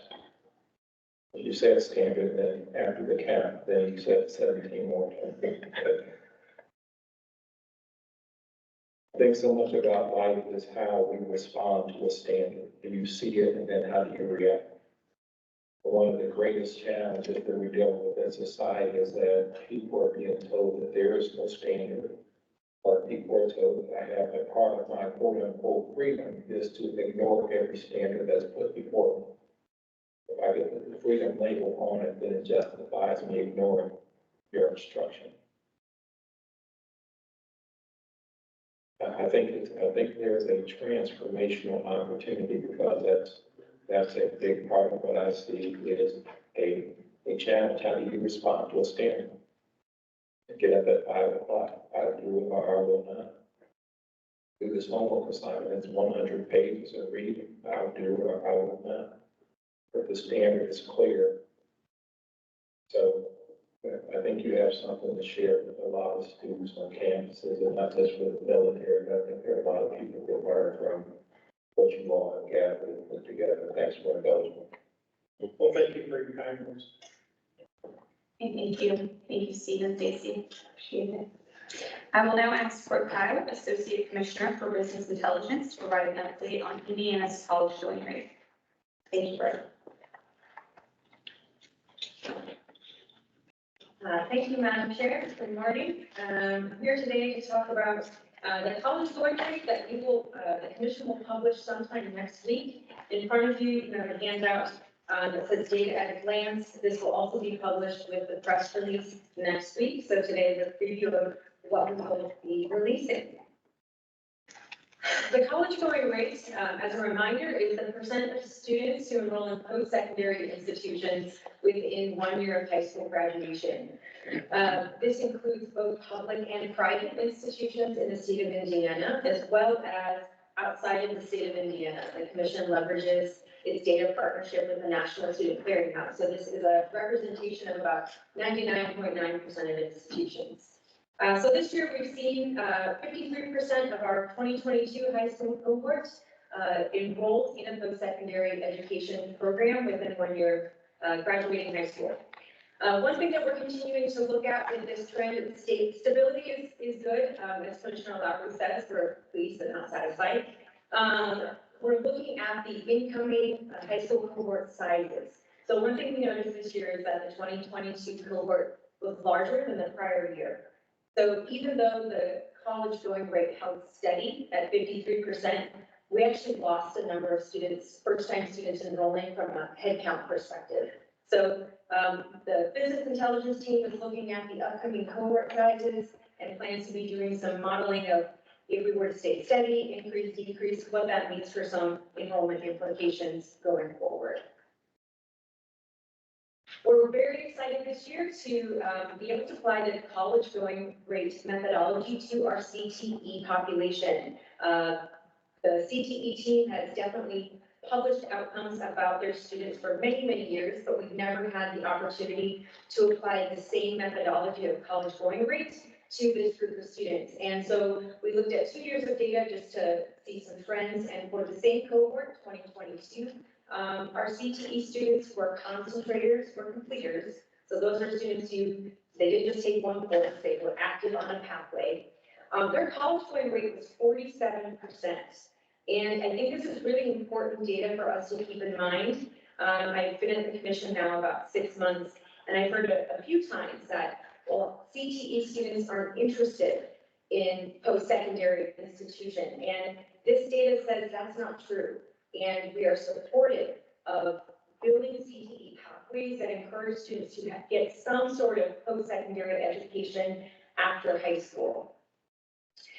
One of the things we also noticed when we were looking at our college going rate data, both for our CTE students and for our overall state population, the graph on the slide here shows that we still continue to have gaps in terms of access.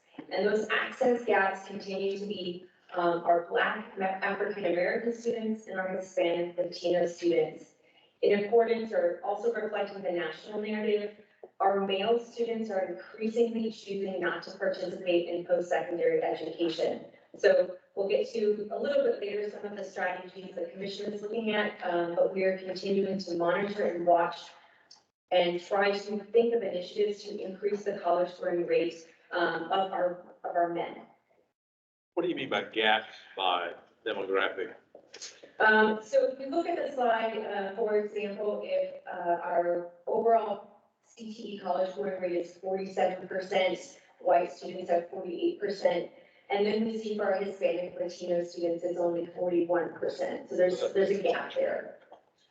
Can I also just ask questions, so I make sure I'm tracking well? When you say college going rate, what does that mean? Is that taking a class at Ivy Tech, or is it really, what exactly does that mean? Thank you for that question, Chris. The question was, what is defined as college going rate? We look for a degree-seeking enrolled students at some point in time through the year that after they graduated. We're not looking for at least 2 semesters, but we are looking for a degree-seeking record.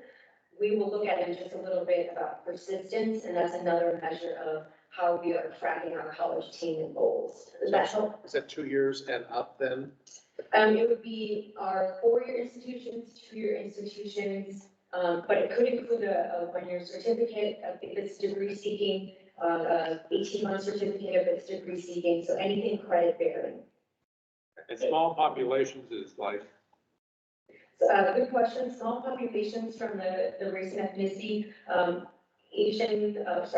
Hawaii Pacific Islander, Alaska Native, those are considered smaller populations in the state of Indiana. So to get around, make sure that we don't unsuppress data for privacy reasons, we refer to them as small populations.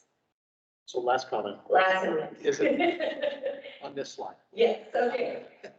Is it possible to get a breakout sent to the commission members of breaking it down to say how many people are actually going on for a 2-year degree, a 4-year degree versus a certificate? Absolutely. Thank you. Thank you. y'all know that, I mean, somebody, I think, told me last night, the certificates are really going up. That's right. And the associate degrees is declining. It has declined in the last decade or so. Yeah. Yeah, we're 5th in the nation now. The certificates and under technical certificates, et cetera, we're 5th in percent attainment rate. Yeah. And in fact, your question too, Chris, around what counts and so forth. We stay with the national standard on that because we want to know for ourselves. We're always comparing ourselves to the other states. In order to say how competitive are we. Yeah, it'd be interesting just to see for Indiana, what's the growth in certificates? What's the growth in 2-year? What's the growth in 4-year? Just to see what that trend looks like. Yeah. Great feedback, thank you. I don't want to throw too much out here. Her team has also done some really interesting analysis for us that y'all will be seeing as we go forward, down to some very fine finite geographic levels here in the state, including House and Senate districts. Be more specific. Another aspect of the college going rate that we continue to look at is the impact of our 21st Century Scholar Program. And for many years, and this year is not an exception, our 21st Century Scholars have very strong college going rates. And so the 21st Century Scholars who enrolled while they were in 7th and 8th grade completed all of their 21st Century Scholar activities upon high school graduation, have an 81% college going rate for this particular cohort. If we compare that to their socioeconomic peers, so those are students who were in a similar income level, but either did not enroll in the scholars program or did not complete all of those Scholar Success Program activities, that college going rate was only 30%. So we'll talk a little later to continue to highlight and invest in the 21st Century Scholar Program.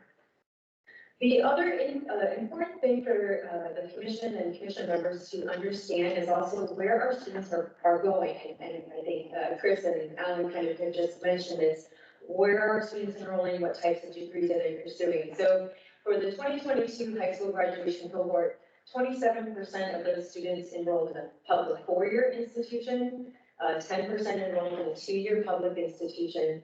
I'd like to call attention as someone who worked in private higher education for many years.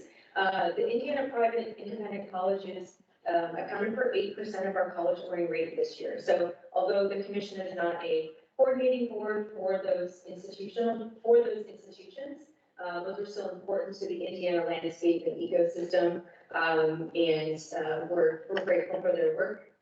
One thing that we did look at this year was the out-of-state percentage, is at 8%.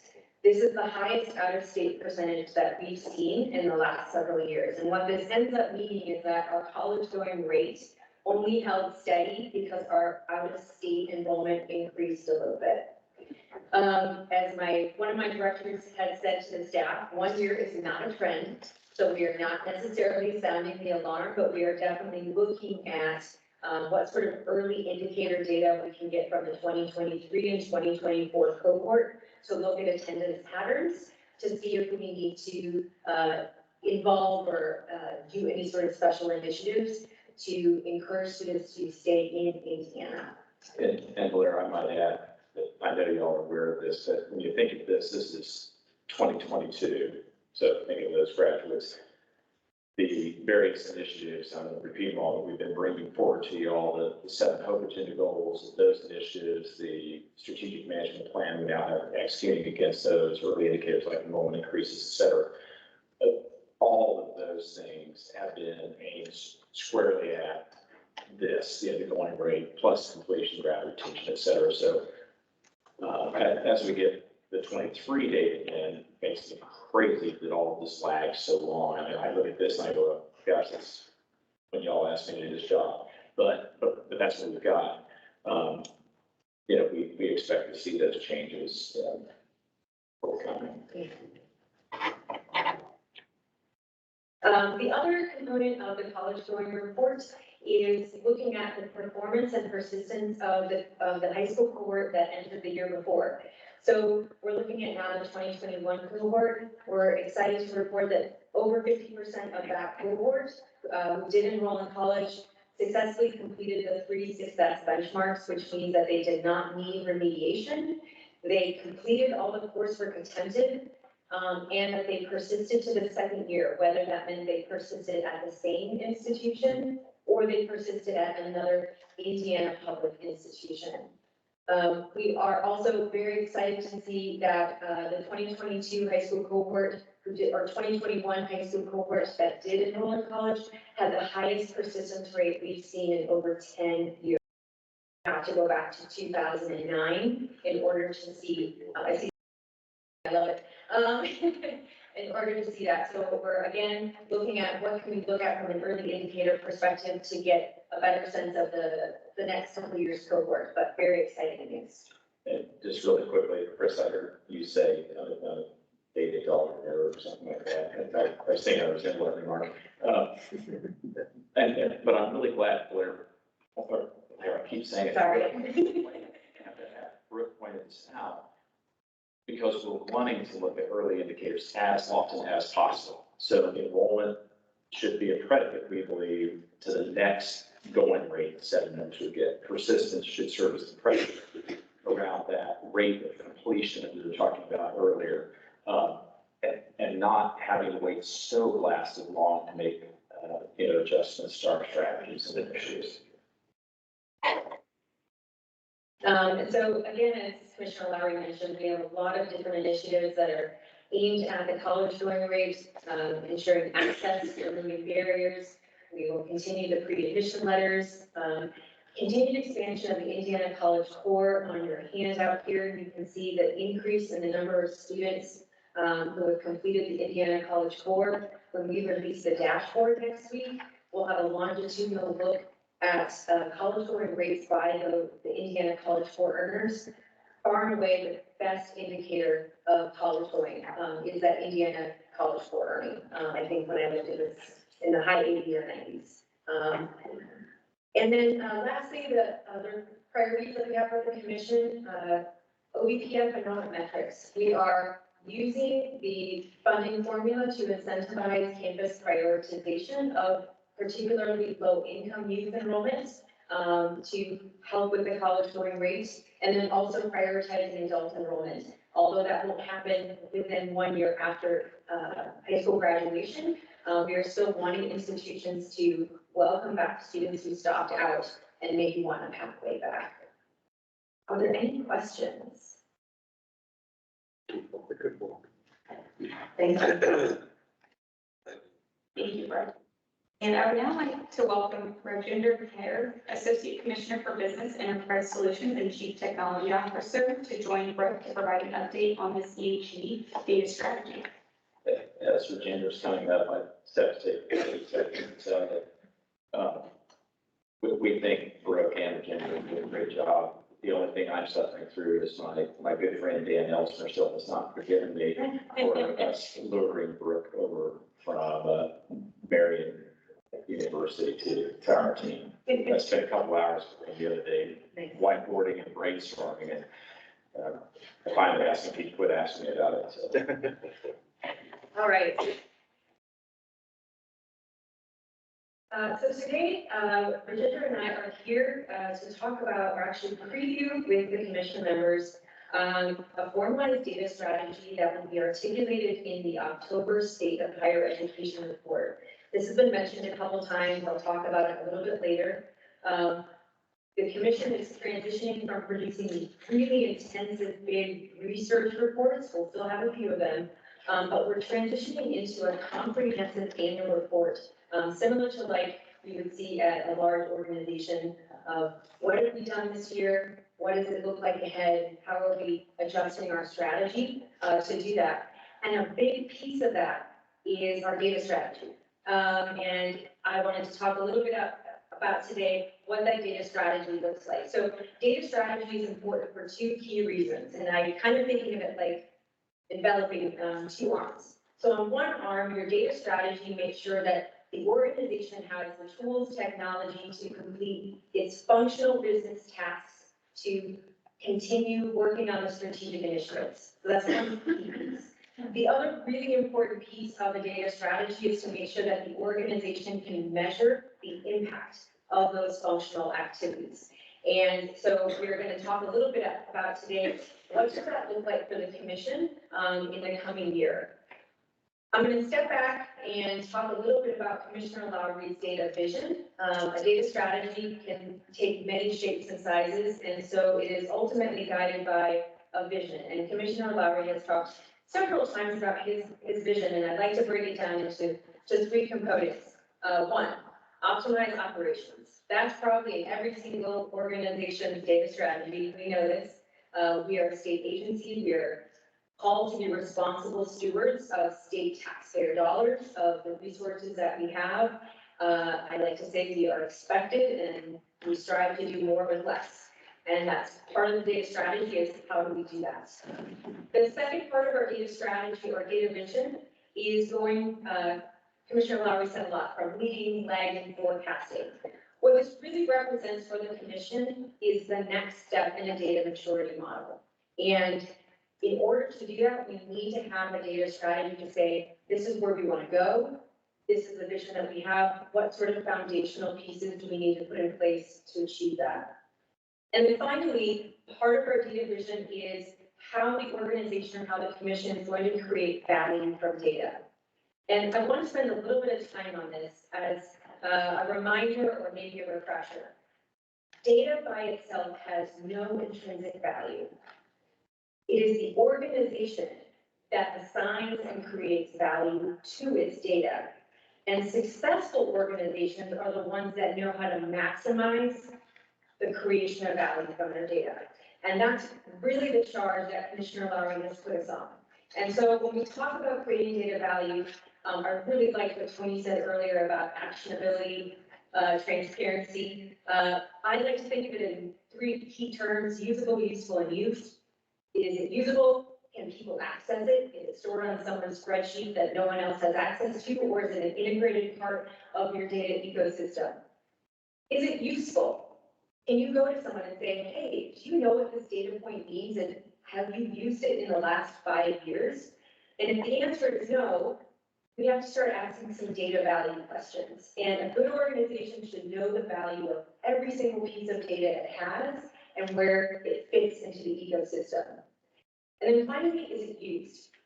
I've worked in a lot of organizations with data, and I talk to leaders and I say, do you use data? And they say, of course, we look at it all the time. And I put this pyramid up there because for many organizations, they stop at that third to the top part of the pyramid. They pilot, communicate, and synthesize it. Of course, we use data.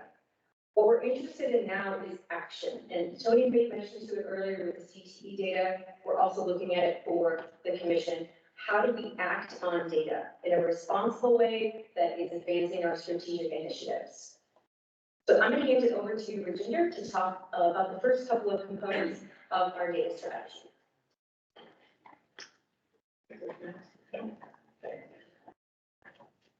So data architecture, information technology architecture work very closely together. So in thinking about the data points that are necessary for Brooks' team to do the work that they do, we have to step back and look at both the technology infrastructure that state agencies have access to.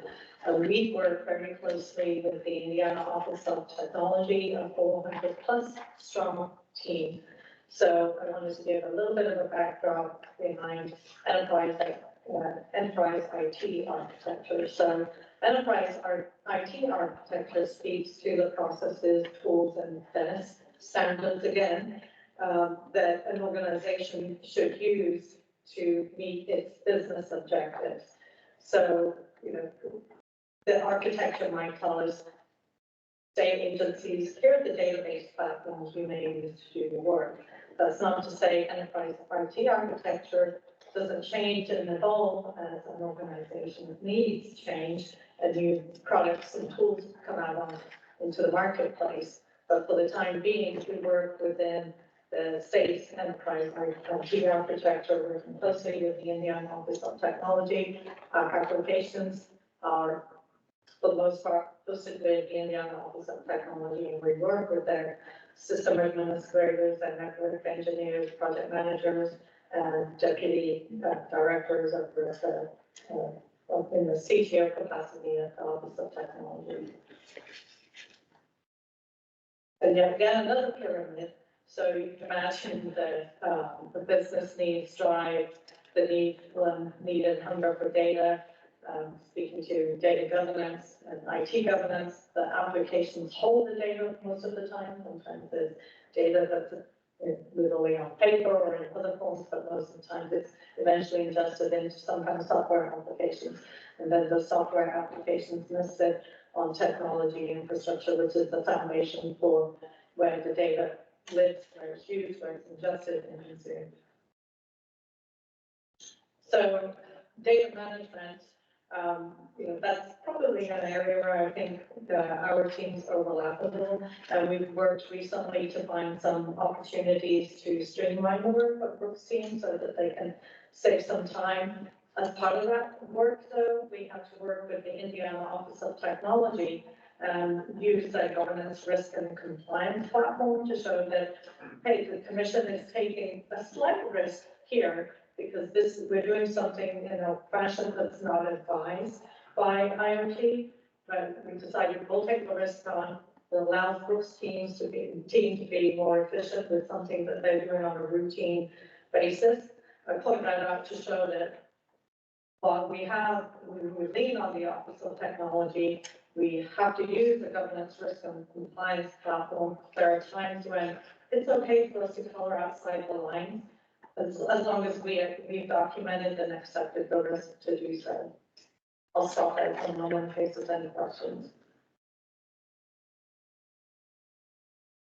Okay.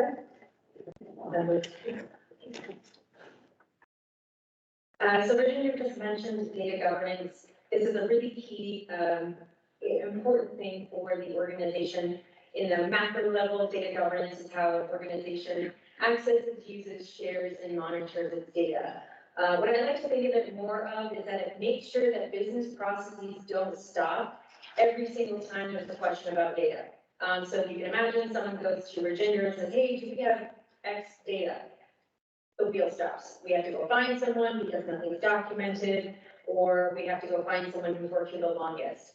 The next question is, well, how do I use it? If there's no data governance, then the wheel stops again. And so what we're going for is to have transparent, accessible data governance that fits the needs of the organization to make sure that we can keep moving.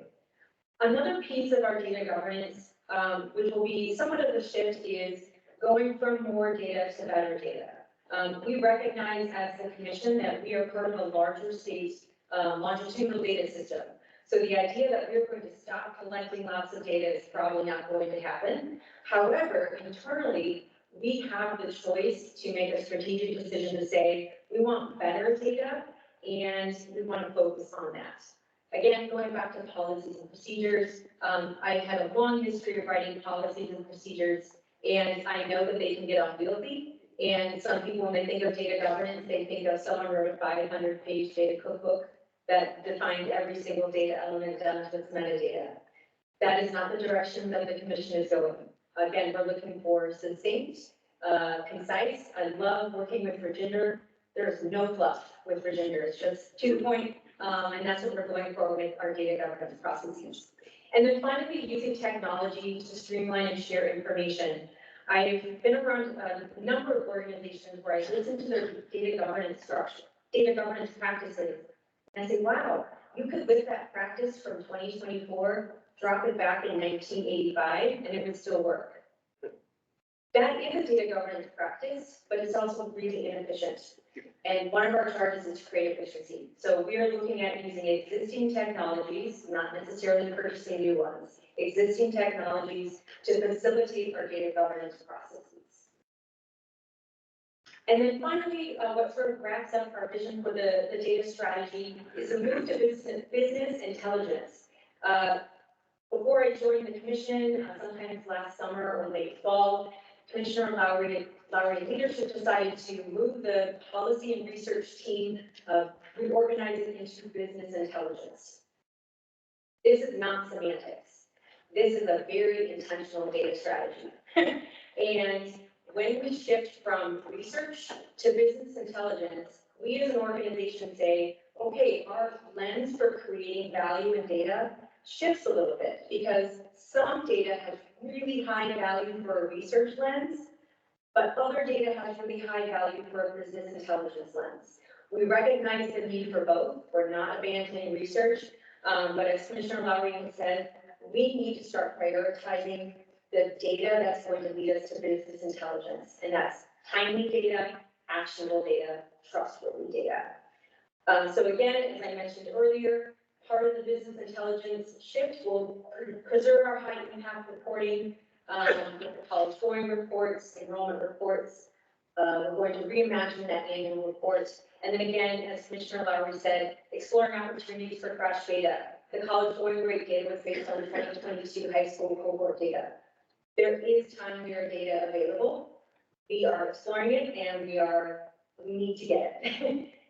And then I think Finally, again, current projects, I'll just go over these briefly. We're in the process of launching our new data collection software. We'll have a hope agenda dashboard for our public stakeholders, as well as an insights dashboard for internal leadership, exploring opportunities with the clearinghouse, and then finally integrating our CTE and financial aid data with the rest of the commission's data sets. And so we're looking forward to articulating that data strategy and vision more clearly in the coming months. But we'll open it up for additional questions or comments.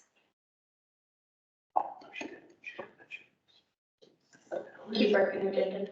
Appreciate it. Yes. Just a comment, and I just want to echo something that Al stated early on. The risk of sound redundant, but so sincere. How outstanding is this whole body of work with this team? And this is really impressive stuff. I just felt like as much as I could just sit and listen and not bother. You know, we have a lot of things on the agenda. Chris, the vision, the focus, the assembling talent, and the sheer business model. This just feels like we're in this like outstanding stuff. Thank you. We can maybe hear it enough that I start taking it for granted. But like, wow. Just a piece on, I mean, each presentation is like a master class. Each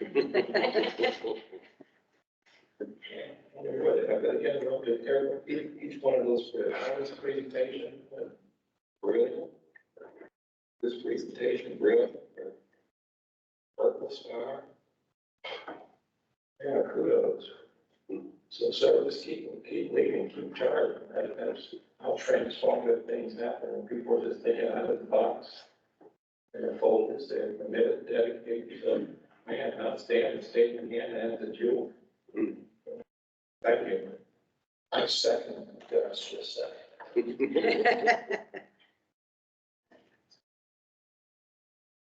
Thank you all.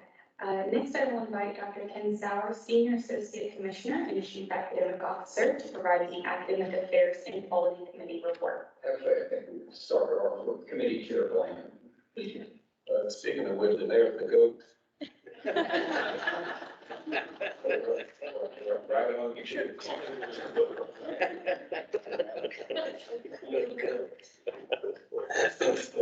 shouldn't call him, I'm going to repeat myself. There's the goat. Praise the Lord all the time. So yes, you all, if you would look in your book, we've had some great presentations. We met on the 29th of April, and we had the opportunity to actually hear presentations, actually from 3 universities, and I will. So we have 6 programs that are being offered by staff recommended for the commission's consideration for expedited action. And so I will just read the programs, and I'll start with IU because IU, Indiana University of Bloomington, has 4 of these 6 degree programs awaiting expedited action. A specialist in education, in higher education, a Master of Legal Studies, a Master of Science in Economics, and a Master of Science in Nutrition. And then there's a Bachelor of Science in Forensic Science offered by Ball State University, and then a Master of Data Science offered by Purdue University, West Lafayette. And having the opportunity, and then I'll turn it over to Dr. Sauer, having the opportunity to actually sit in on the presentations, give the material. We do have sometimes conversations where the committee members are saying, this is media enough for substantive enough, or put it before the full commission to allow a full discussion. So just all that to say there's a lot of substantive proposals being brought before the committee. So I appreciate all the individuals that serve on the committee. For those of the expedited items we have before we get that out there, a little bit out of sound. Thank you, Mr. Chairman, Madam Chair. Just a couple of quick remarks.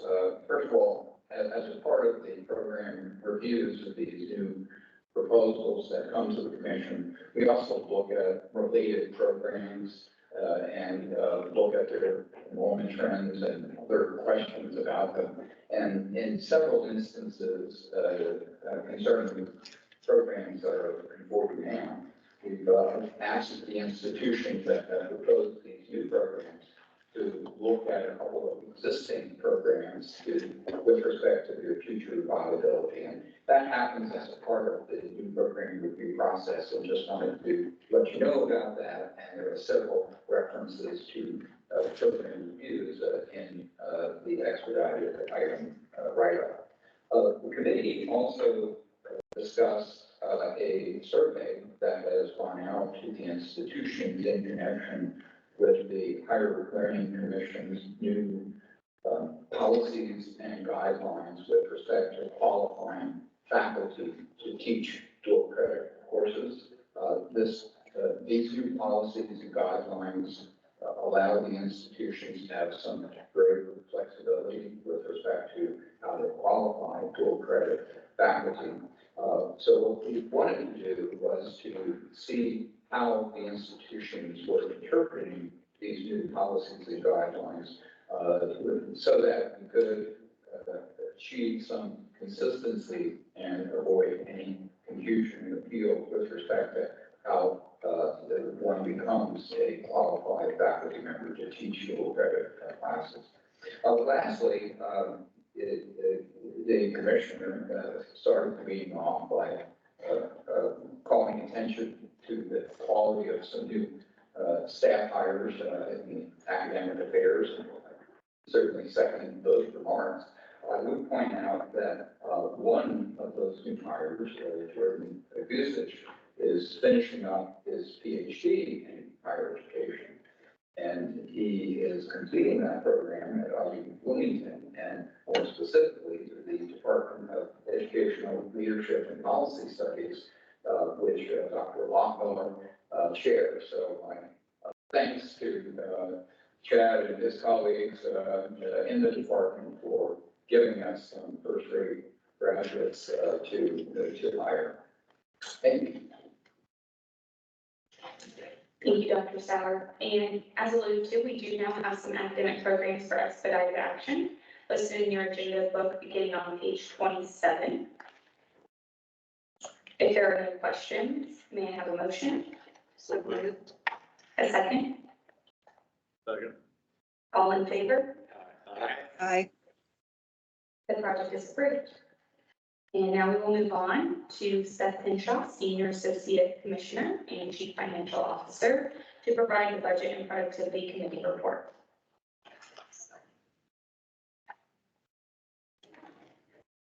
Thank you, Madam Chair. Good morning, members of the commission. I'll turn it over to Chris. I don't know that we have a lot of updates. I think for the first time in nearly 2 years, we had no capital projects to review. That's correct.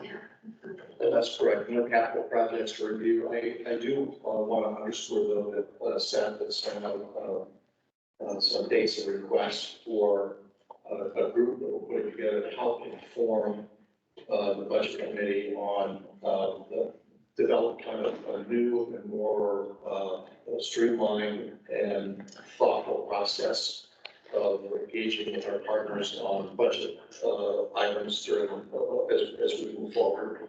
I think that's very, very important, and those who can attend and encourage your input, it'll really be important. Thank you very much, Chris. Are you ready to discuss the bylaws as the next item? Okay, yeah, absolutely.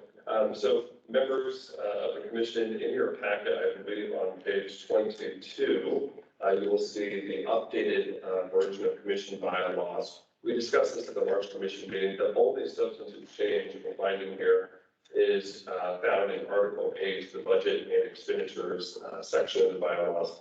Specifically, this new version of bylaws will require that the commissioner or the commissioner's designee will have the authority to execute all contracts on behalf of the commission as it is today. However, contracts exceeding $500,000 would require the signature of the commissioner themselves and would then require a notification be provided to the commission outlining that, with the one exception of if that item was included at around the same cost in the agency's fiscal year spend plan. As a reminder, I will be bringing forward our fiscal 25 spend plan to this body at the July meeting. There will be a couple contract components to that will meet that threshold that we'll discuss at that time. But I'm happy to get any questions about this.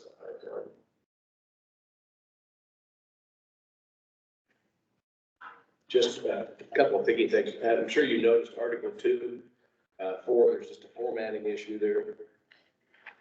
Yeah, Article 2, Item 4, just a formatting.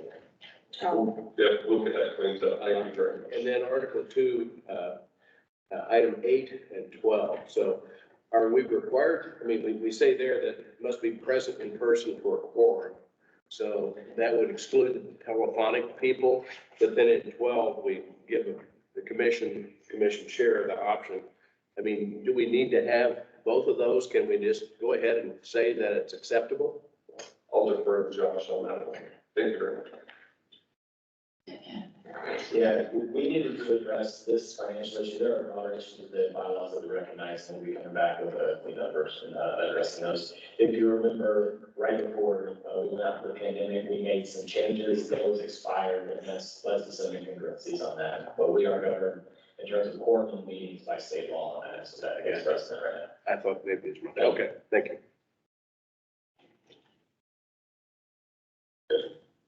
If that is all, any other questions? Well, thank you, Seth. I'm sorry. Anything else, Sam? Madam Chair, we will require a vote to adopt, my apologies, to adopt the new bylaws. Thank you. So moved. Second. This is approved, thank you. We will now recess for lunch and lunch. You need every vote? Oh, we're still, okay. Let's see here. We have that. Okay. Okay, all in favor? Aye. Aye. We will move on now and recess for lunch. It will be in the upper level. Thank you.